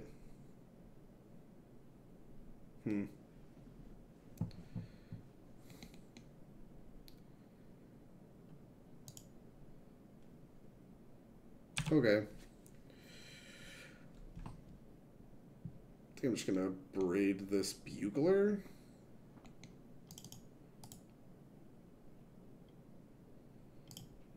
Deals 3 damage to Bugler. Alright, gain a bunch of life. I guess we could just attack with Bonecrusher Giant. Maybe this card was a good draw after all. Probably should have done it last turn too. I didn't really think about making them, like, checking them. But... Yep. And we can just, like, we can start just beating down and then stomping the, like, we can stomp a creature and still get the damage out of it, which is nice. It's not like a skull crack that only goes face. Yeah, this card was a good draw. See, Ross, I'm a genius. Above average and good are 2 different things. I would consider an above average draw in general just good, right?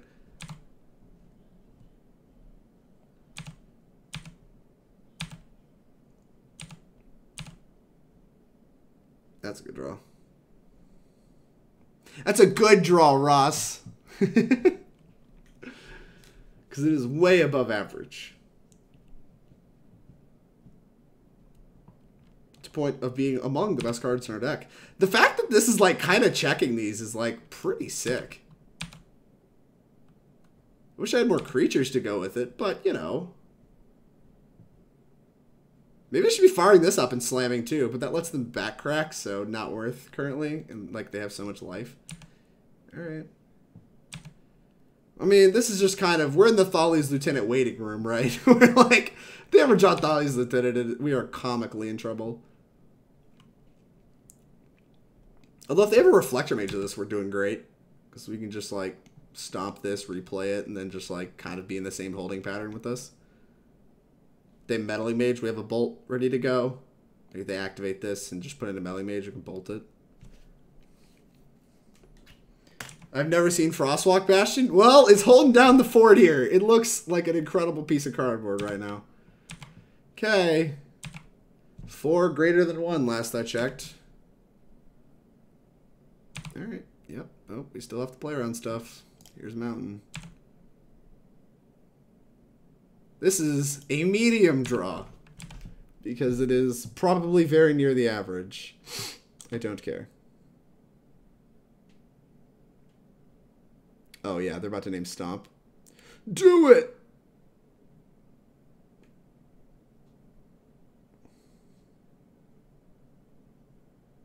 Looks good to me.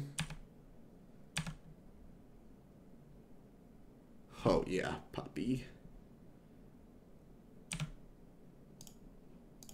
Goodbye. Goodbye. Okay. Was that a good turn? That turn felt okay. I don't know. Unbiased opinion. Nut! I think that was unnecessarily aggressive from our opponent, but I understand why they did it. This Blood Moon only shuts off our land. That doesn't feel super good. What blows us out for attacking with this land? What 3/3s do they have? They're not blocking with a Mantis Rider. Blow me out. I need it. I've not been blown out enough in my life. We've been through literally all 3 Abrades. I think this game was stolen, chat. I think we may have stolen this one. Like, they need Bugler into some fire. Alright, with 2 creatures, it's much easier to kill the Frostwalk Bastion, so I'll probably hold it on D. Ooh, that's nice. 5/8. We're 1 short of being able to Abrade a Vial plus Blood Moon them. So I think we're just gonna Chandra make some tokens and attack.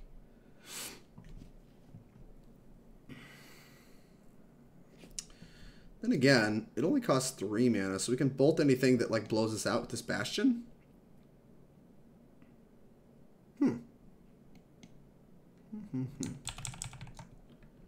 Okay.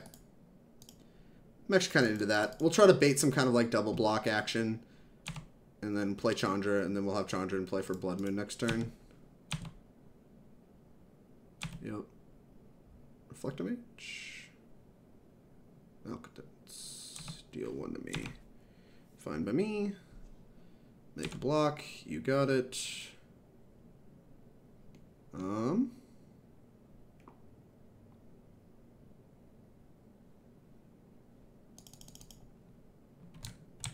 Yeah. Sure, we'll Chandra. Put a counter on it. Make it a 5/5. Go. Start picking off some Aether Vials. The thing is, Blood Mooning them with this Frostwalk Bastion, kind of holding down the fort's a little loose. Especially if they just found a Bugler. They did not. Mantis Rider. Sure. Astrolabe. Well, that's certainly not ideal. Target Skred. Skred. That way we don't get murdered by a Thali's Lieutenant.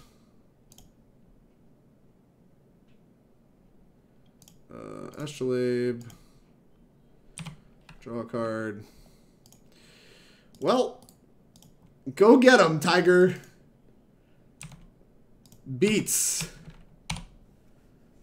This Blood Moon looking like a primo magic card, I tell you what. Astrolabe could be anything. Even a boat. That's true. This is a lot of mana. Do they think they have something?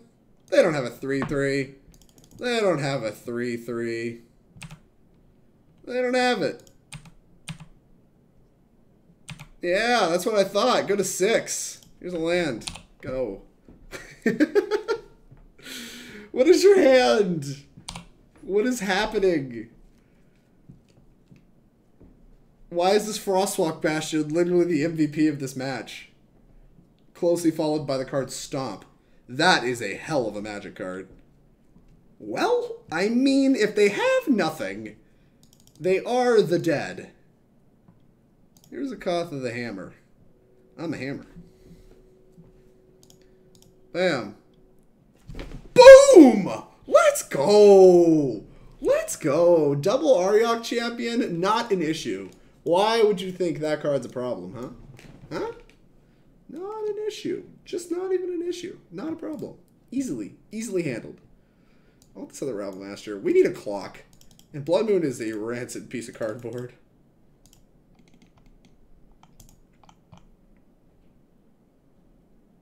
What is happening? Why do I have 59 cards? Oh, the Rabblemaster didn't enter the deck. Put it in the deck. Pillage? Is Pillage reasonable?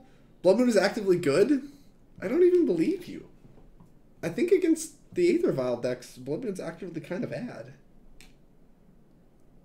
Rabblemaster's a rancid piece of cardboard. Roz, what do you want about? Sounds great, Jay Walla. Why doesn't Bant Snow play Frostwalk Bastion? Because it's a gajillion mana. The cards looked pretty bad, except against specifically Ariok champion, because we have no other answers to it. Why do you hate Rabblemaster so much? I get the tokens aren't great, but like our plan is to clear the way anyway. Like we have all these removal spells. Our plan is to clear the board more or less, right? Like, and in that case, Rabblemaster just like kills them very quickly. Whereas Blood Moon, our plan is not to abrade their vials, and instead to to kill their creatures.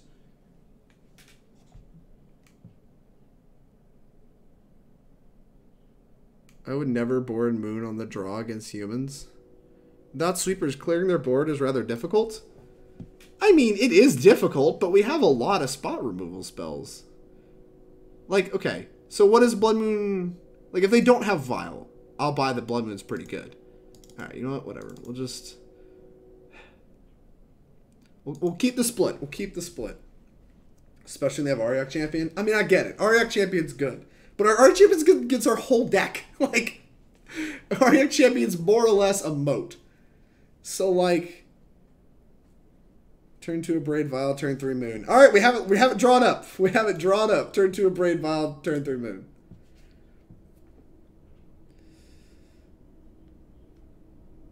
We have it drawn up, chat. Hopefully they have a 1-drop that sucks. Poggers, they do. Alright, Skred is going to take longer to get turned on. And there's a chance of a 2-spell turn next turn. Actually, we might should have Astrolabed. Whatever. Whatever.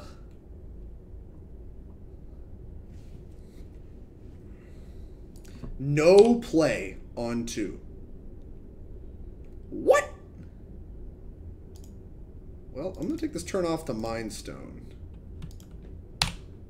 Because it looks like we might miss a land drop. How do they have no play on 2? Your deck is all 2-drops. That had to be an accident, right? Like, your hand has to just be like 100, like, Mantis Riders, right? Like, what is happening? Yeah, like, how many 3-drops is it possible to have?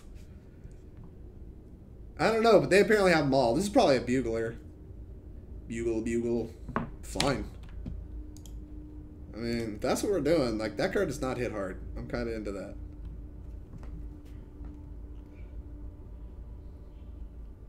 Here comes Land Blood Moon off the top. Phantasmal Image, A. So we have to keep a mana up. Oh, let's try to do a land drop. And when we fail, we'll play Mind Stone. We failed. Mind Stone. Go. Making our land drops the hard way by paying 2 mana for them.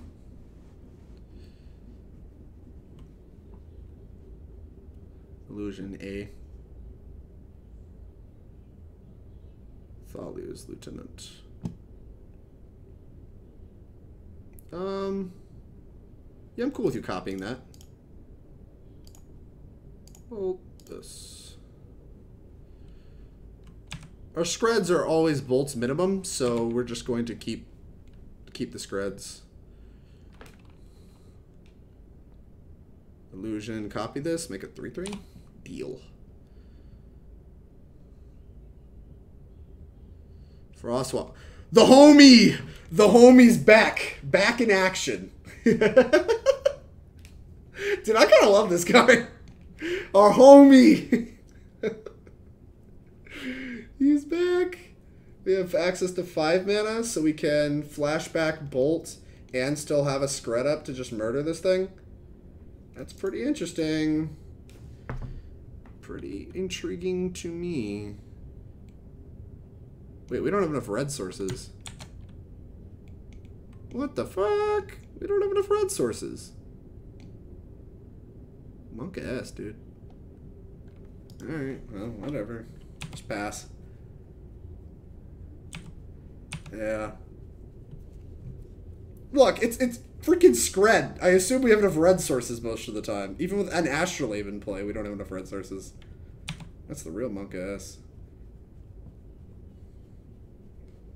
Alright. Yup.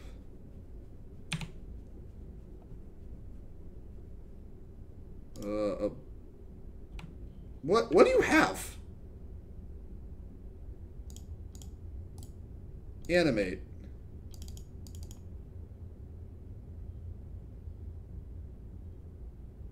Okay. Block this. Okay. 4 damage. Cancel. Oh, it's summoning sick. That's loose. Make red. Make Skred. Skred this.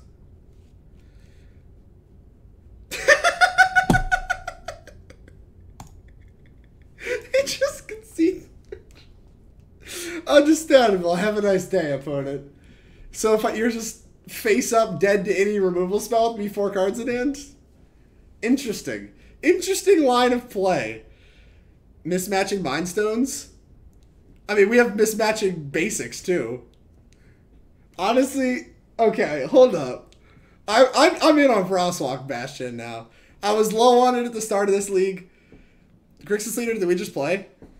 I'm high on it. No, we have not missed it, Duff the DM. After this game, we're gonna be playing some Phoenixless. What is this hand? This hand's just a gajillion mana. This hand is unkeepable, but I'm legitimately and unironically considering keeping it. We can draw a card on turn 3. Come on! Come on! Come on! Keep!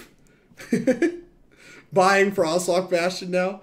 I appreciate the nice bold attack into auto scoop when called. It wasn't even like a hard call. It was like the safest, most face-up call in the universe. It's just like, I don't understand. It's like, you know I'm going to activate and try and block. You don't, like, even if you have an Isn't Staticaster as a flash thing, like, that doesn't blow me out. And then just, like, spot removal spell so I don't take damage. Like, I didn't even need the spot removal spell for that to be good. Exile something. We're going to die. Our opponent's ramping, like, playable cards out, and we just kept, like, the worst hand in the universe. Whatever. No biggie, chat. No biggie. We're going to win this game. We got our Pia and Kiran. How did they beat that? How did they beat that? What are they going to do? Astrolabe? Don't care. Watch them miss their land. That'd be sick. Miss, miss, miss, miss, miss, miss, miss, miss, miss, tilt. Probably gonna crack this. I realize they're a Mystic Sanctuary deck. I don't super care. I want to find a card to cast. Nice. Okay. I found a card to cast, chat. Am I doing it? Oh, here's a relic. I'm going to hold this relic because we didn't find anything to cast. Maybe Scrying Sheets was better than relicking this turn. But I really do want to keep Uro at bay. Oh no, it's an Urza. Oh no. We're probably just, you know, a little dead. A little dead.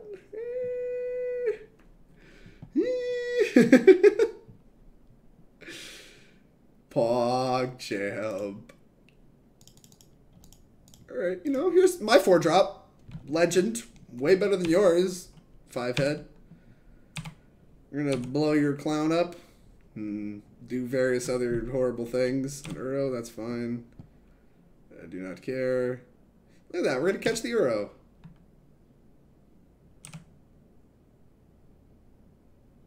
Shock, huh? I'm not gonna call the block. That's not happening.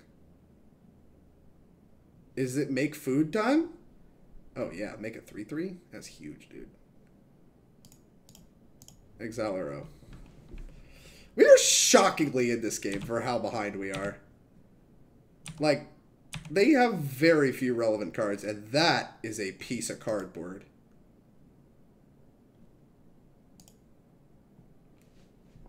Alright. Let's just hold it all up. Let's just hold up blockers, because this card might just win us the game. No attacks from me. Mike could kill their Gilded Goose. Not super into that. I'll take 4 for a little while. Good block with the Thopter. Shoot the Goose. I'm a little into that. Block with the Thopter.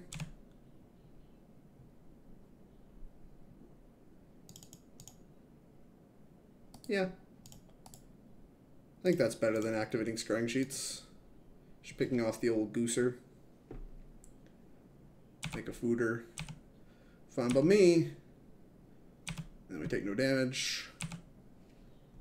Alright, exile a card from your graveyard. I think you're pretty far from Uro, so we're also likely going to crack this. Yeah, if we draw a Skred, I want to cast it right now. Skred, Lightning Bolt. Doesn't do a whole lot, but does play.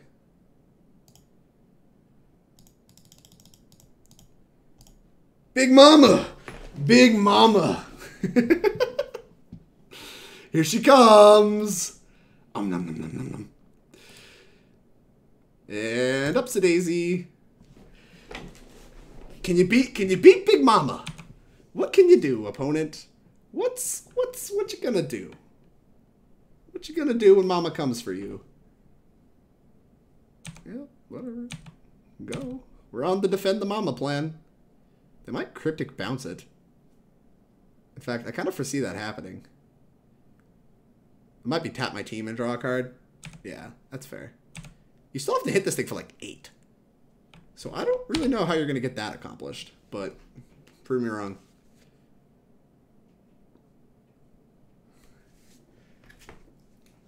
Chandra Urza fight, I guess. I'll probably eat Urza, depending on how things play out. You got 2 cards in yard. Is this all coming at Mama? Fair. You can put Cryptic on top. Blood Moon. Blood Moon's a huge draw. I mean, I'm not going to try to kill stuff. Plus up. Play Mountain.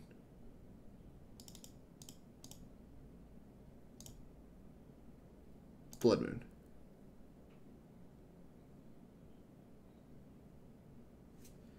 Alright. Sanctuary the Cryptic on top. Cool with me.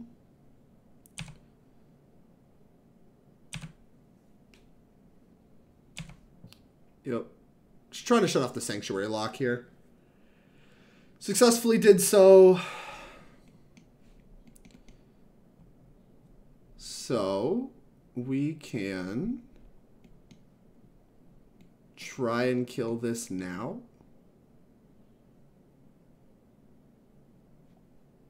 Stop on opponent's turn.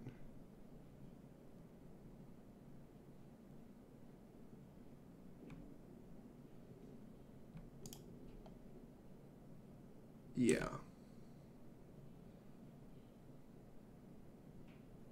This is going to get tapped. So we're just going to attack. Might should attack with the Thopter too, but I want to make them actually use the Cryptic.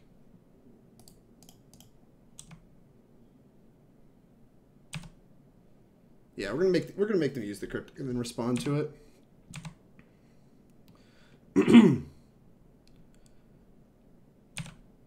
Cool me.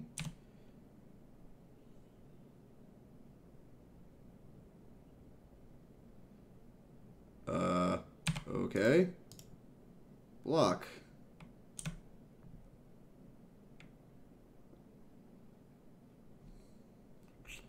This is a little suspicious, but okay. I guess this will go face.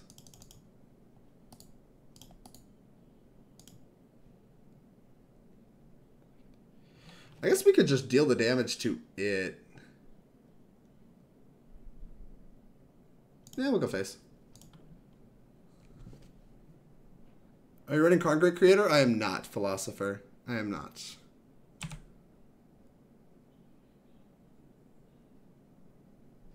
Urza. Okay. That's fine. Make another card instruct. Okay. We're lining up to just have a clean kill. We know about Cryptic Command. Koth of the Hammer.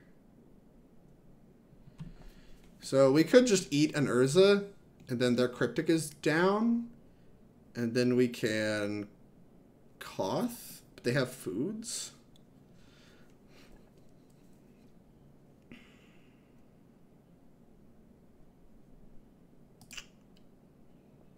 Let's just have a Bolt every turn as a treat. Land.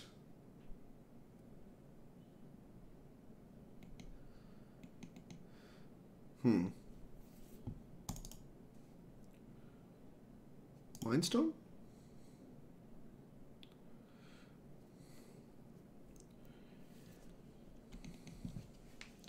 think I'm gonna hold up Koth. Just gonna kind of pass right now. Like I said, make them Cryptic me. Then we'll kill one of these in response or whatever. Cryptic, tap all creatures, draw a card. Sacrifice an artifact. Oh wait, no, stop. Boop. Try to kill one of these. Bolt it. Puts them below the required damage count. I don't know. Maybe this ends up working out. There you go. Take a gajillion. I will bolt you every turn. Can you Uro? You can Uro. That's not great. So now you can kill Chandra and Uro.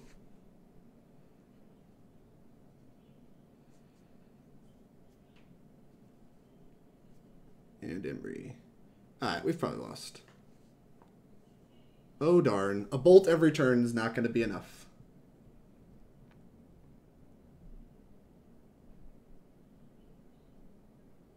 There's a make a 6/6. Don't play Uro. Questionable. You have like some kind of counterspell or something?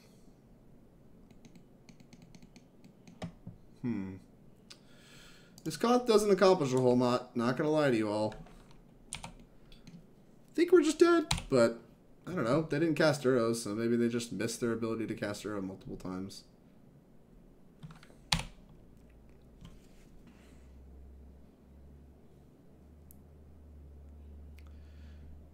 I'm glad I didn't kill that first Urza, because they had a pilers is EE on 1. Sure. Arrow, also fine for the moment.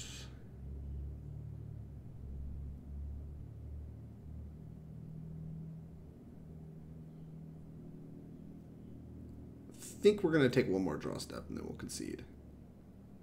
Chandra couldn't carry the team. Take 14.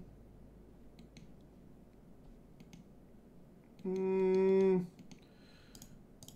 don't see Pia and Kiran accomplishing a whole lot.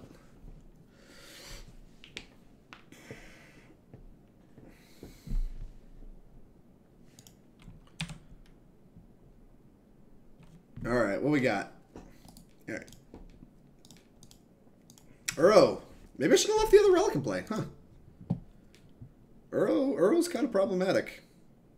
Uro is certainly problematic. Get a little boil action. First time we've gotten to bring that in.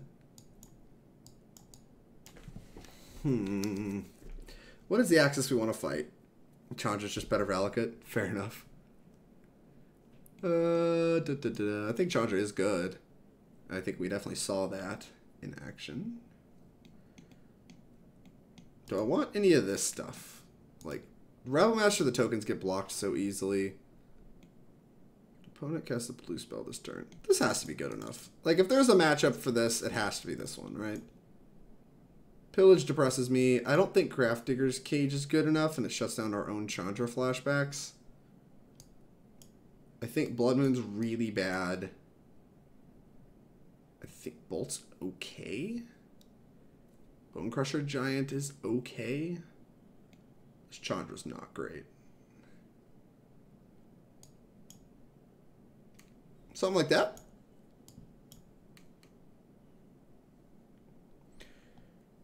Ricochet, Pillage, and Abrade.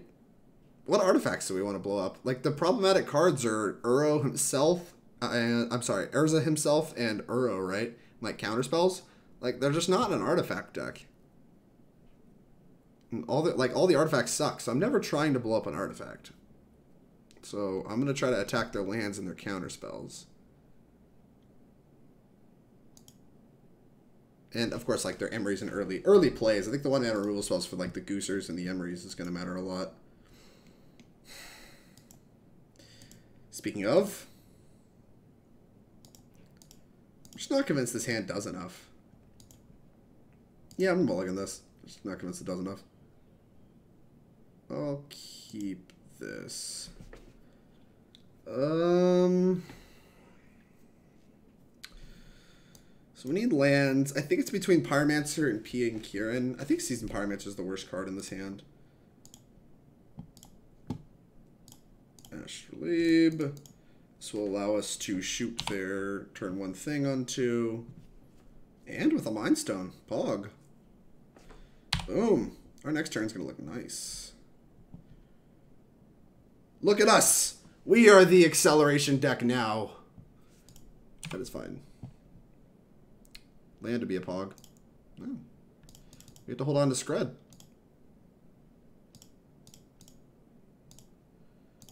Skred's nice because it actually kills Urza, so I'm actually really excited about the ability to hang on to that.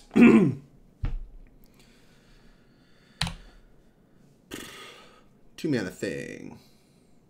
Astrolabe's fine. They play another Gooser, we'll kill it too. Yup. Hopefully we draw land so we can do it with Chandra. Koth. No! I wanted to Chandra this down. Oh well. God, imagine like Koth into Skred. Big sad.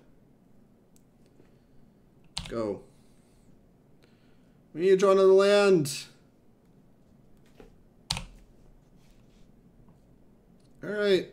Okay, there we go. I was about to say, if we don't draw it here, I'm going to be kind of big sad. 3 red. Yeah, we have to just Chandra. Chandra. -2. Target lightning bolts. Cast it. Target this. Boop. Kill your stuff, please. Go! Stop playing things! Cut it out! Oh my god. They don't have a third land? Oh, so they're not going to have counterspells up this turn. That's huge, dude. Pick up a land.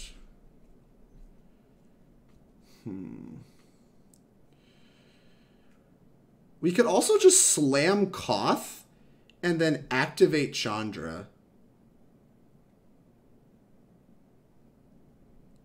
Slam Koth, animate a land, try to bait them into spellbombing it, and then we can like emblem Koth next turn.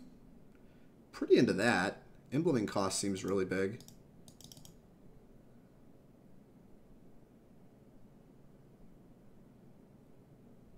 Koth.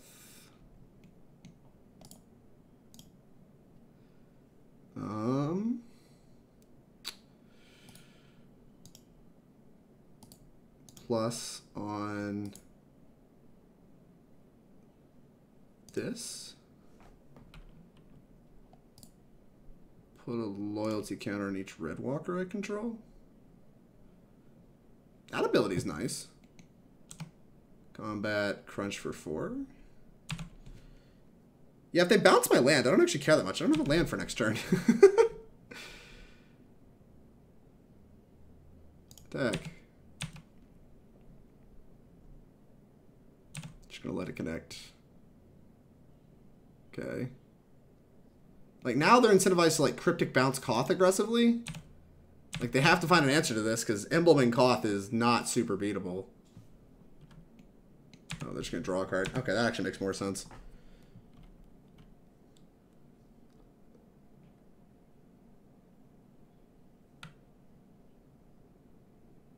Yeah. Makes sense to me. I don't think your other options were very good. Cryptic on top, you got it.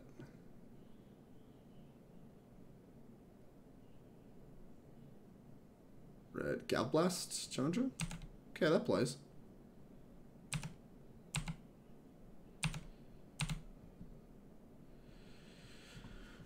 I think we're gonna Koth and play Pia and Kiran. Like, now that that's not part of our plan, we force them to use their cards badly. We can just, like, focus on getting ahead on board. Oh, they have Rebuke. Disgusting.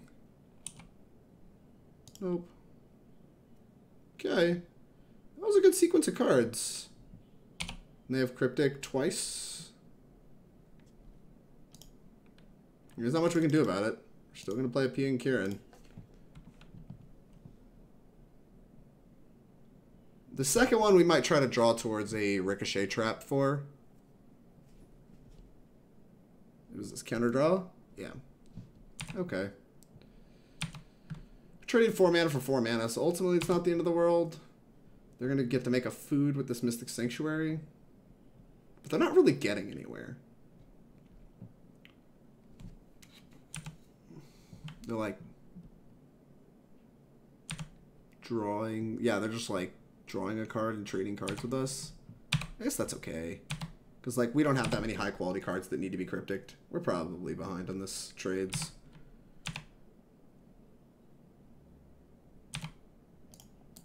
Sacrifice this draw card.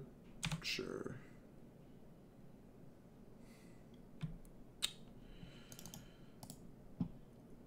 Stomp this.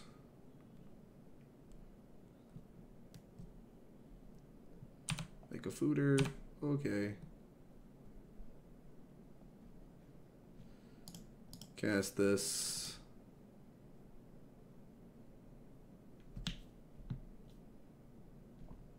Nice! Counter draw on the Bonecrusher. Interesting. But I suppose. Another Mystic Sanctuary, A. You have 5 fooders. Do you have a way to draw a card? You do not, it seems. Pia and Kiran. Okay. Stomp. Boop. More quality Cryptic Sanctuary gameplay. I don't know. I think this gameplay's kind of interesting. Like, we're kind of going back and forth, more or less. Just gonna gain a bunch of life. Makes sense. Like, I think we're more or less at parity. Like, they have a Cryptic we know about, but, like, I don't know. I think we're doing okay. Like, I think this game was really interesting. I think the play between the Planeswalkers mattered a lot. Sure, we'll Astrolabe. Would you like to Cryptic this? Another one, A.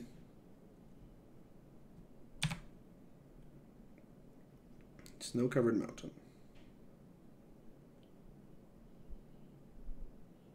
Yeah, let's play the mountain, because we're like more than likely going to end up sacking a lot of these Astrolabes and stuff.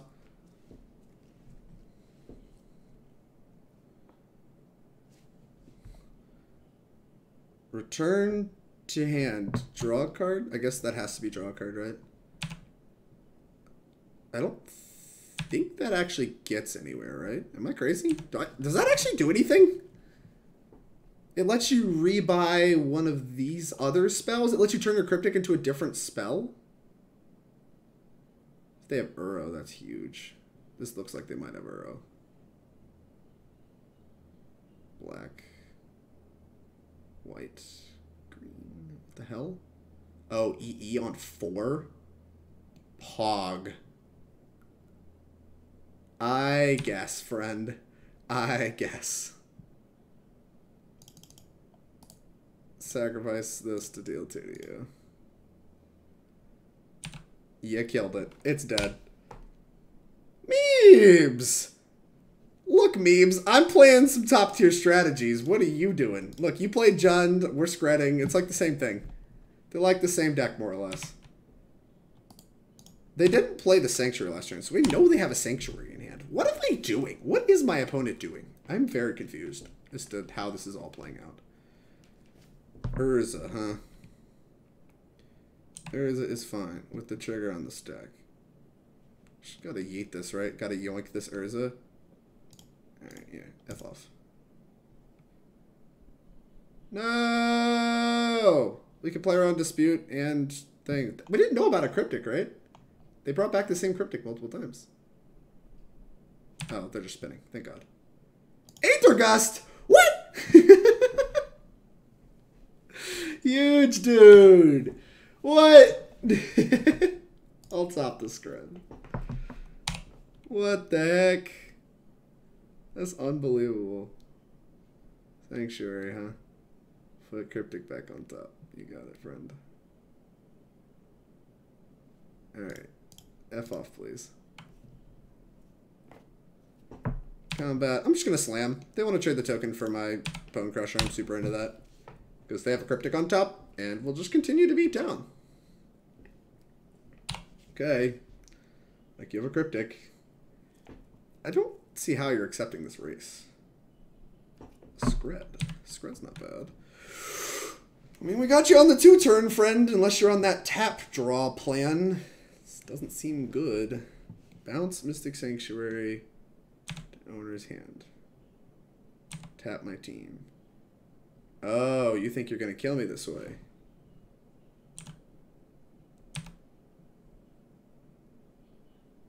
Gain 3 life. Yeah, that's fine.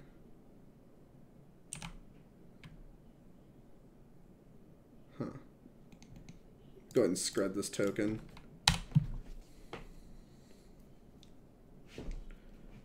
Like, I'm going to have to do it at some point. Oh, no! They drew another Urza! No! Okay. 4, 5. Spin. Opponent's drawn pretty well.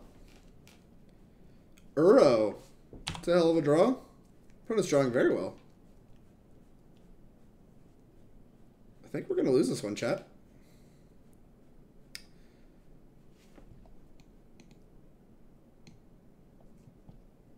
Alright. Relic. Maybe not. Pog. Pog champ. You said scoop it up? How dare you? I'm gonna hold this land. Deck. Block. Put you to 14. We play on in hopes of a Chandra. Chandra Eaters keeps us playing, right? Actually, we'd probably plus. Because they can just bounce their Urza. Which they might be. That might be what they're about to do. Bounce Urza draw seems really good. I guess doing this first makes sense. Flooded Strand. Alright, we got a whiff. We take the whiffs where we can get them. Beats. Watch, I'm going to draw Scrying Sheets and hit lands for the rest of the game.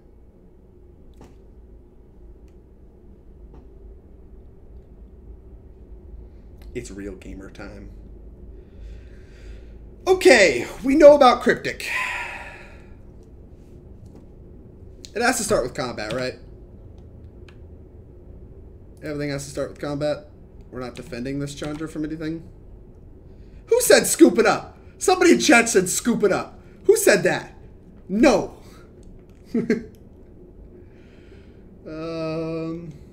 Does holding this mountain actually accomplish anything? I think so. Yeah, we're probably gonna play this mountain actually in case we draw 2-drop. What's that? Is that can't be countered? Opponent. Alright.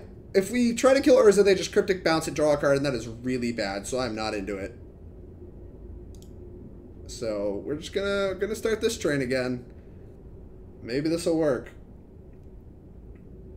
We'll play the land. Go! Go! What you got? You're out of fooders. Out of fooders. You're not pressuring this Chandra for anything. You have no graveyard for Uro. We might just have stolen this one. Emery into Uro would be disgusting. Flood Strand's a nice hit. Oh, well, there's an Uro. Out of hand.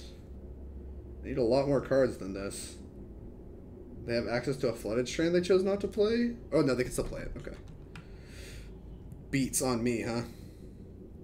Koth. Holt mama.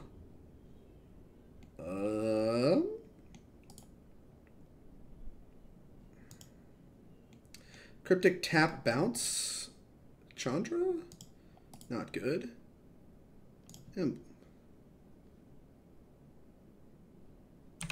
Combat. I'll make you use this cryptic command eventually, opponent. Eventually you will use this cryptic command. I don't know when, but eventually you're going to use it. Go. And bounce Chandra on end step. I think a lot of this game is going to be determined on how they use this cryptic command.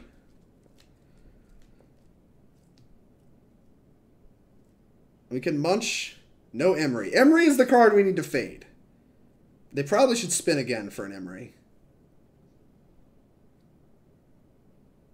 Although, even if they Emery, we can just munch their Uro. Chandra, because the card's that ridiculous. But yeah, they should spin again. Cryptic counter. Bounce draw. Okay. Okay. That's fine.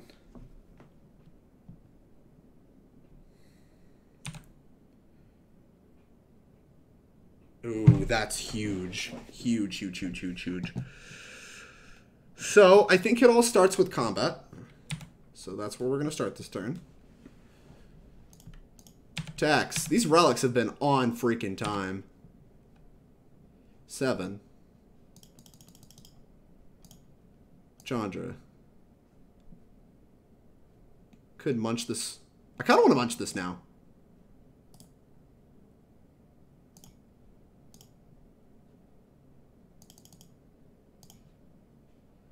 F off.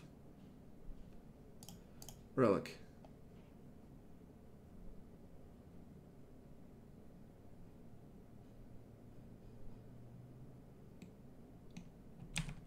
Counter draw. Okay.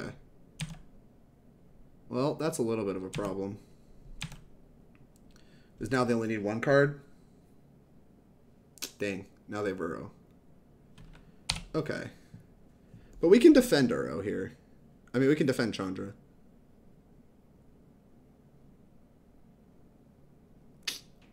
They're going to go to 7.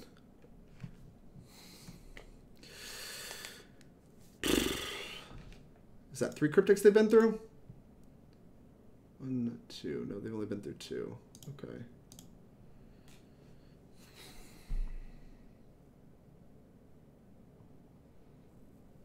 Ren, pick off a 1/1. That's problematic. Okay.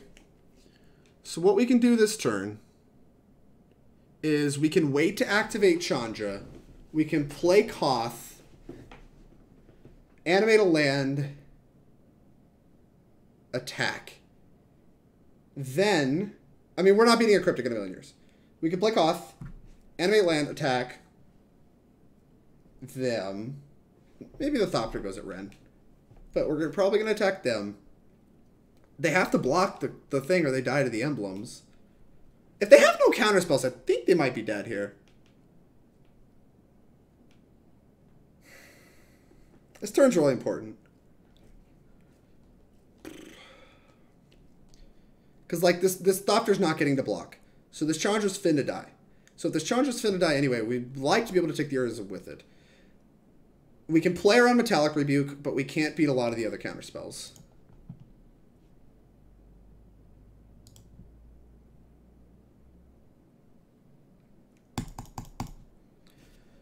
All right.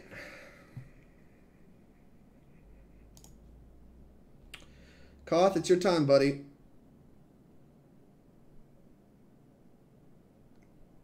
Gust.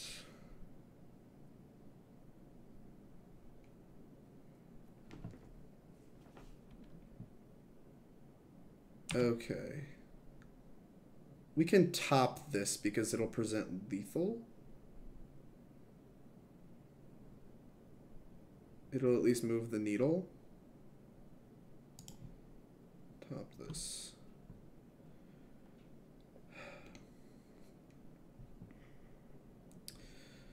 So we can attack them to 6, put them to 3, they die to bolt. So we attack them, they go to 6. They untap, ping this off, go to 9. They're going to take 3. And then we win with a bolt. That has to be good enough. I think that has to be good enough.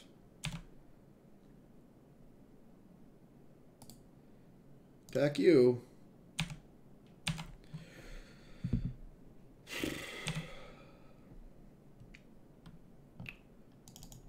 Mindstone. God, they have a rebuke. Ugh. Nope.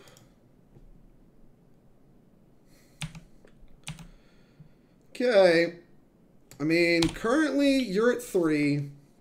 The math I have is you currently can't win. So you need help.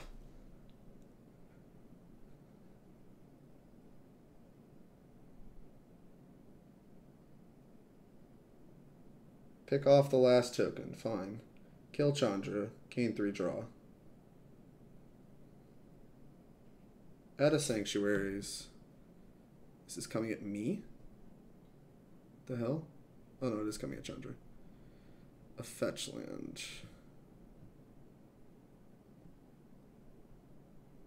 I mean, it's not getting better.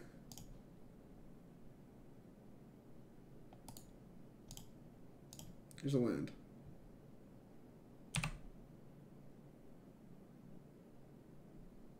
No! Galv Blast. Alright. Well, on the bright side, they have to kill my walker again. So, like, we're kind of still drawing to costs and bolts to win, but they're drawing a lot of cards in this time frame. And another Uro gives them an extra turn. No! This is so frustratingly close.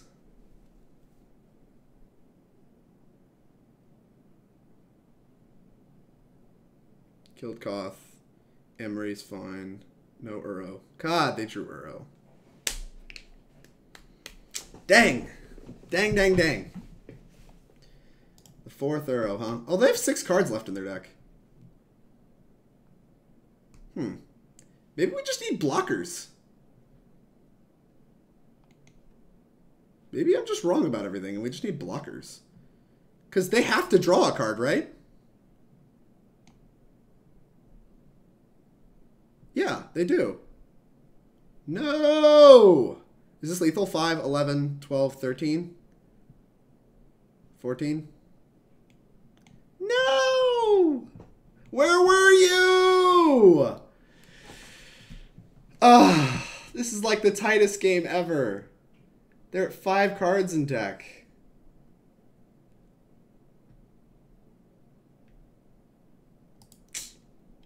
Well, if we learned anything, it's that Chandra Awakened Inferno does not outscale Uro. Alright, a clean little 3-2. Pretty reasonable. I think this card's really bad. It did not look very good against Urza, and we had it in very favorable board positions each time.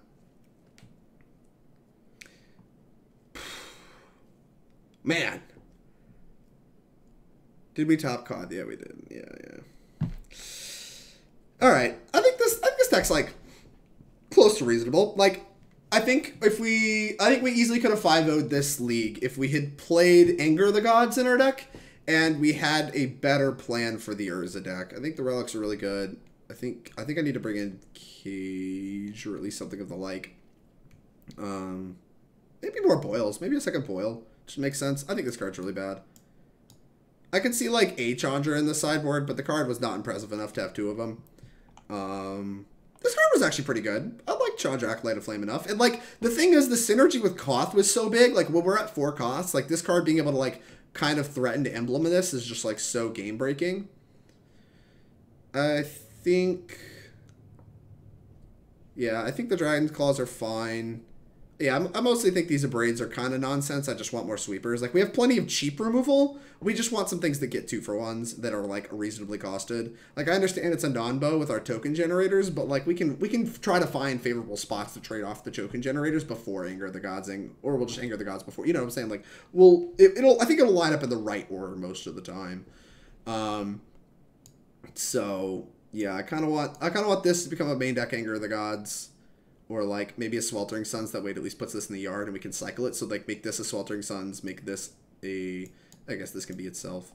Make these Anger of the Gods. I think this card's pretty medium. Like, there's just not any artifacts we actually wanted to blow up. Yeah, I would rework most of the sideboard. I think our sideboard was kind of nonsense. I think our main deck was kind of good. The Seasoned Pyromancers were good. Like, this lined up really well. This was, all our 1-drops were super clean. Liked the 1-drops. Frostwalk Bastion impressed me, but we played a lot of creature matchups. I think I want another Scrying Sheets. Yeah,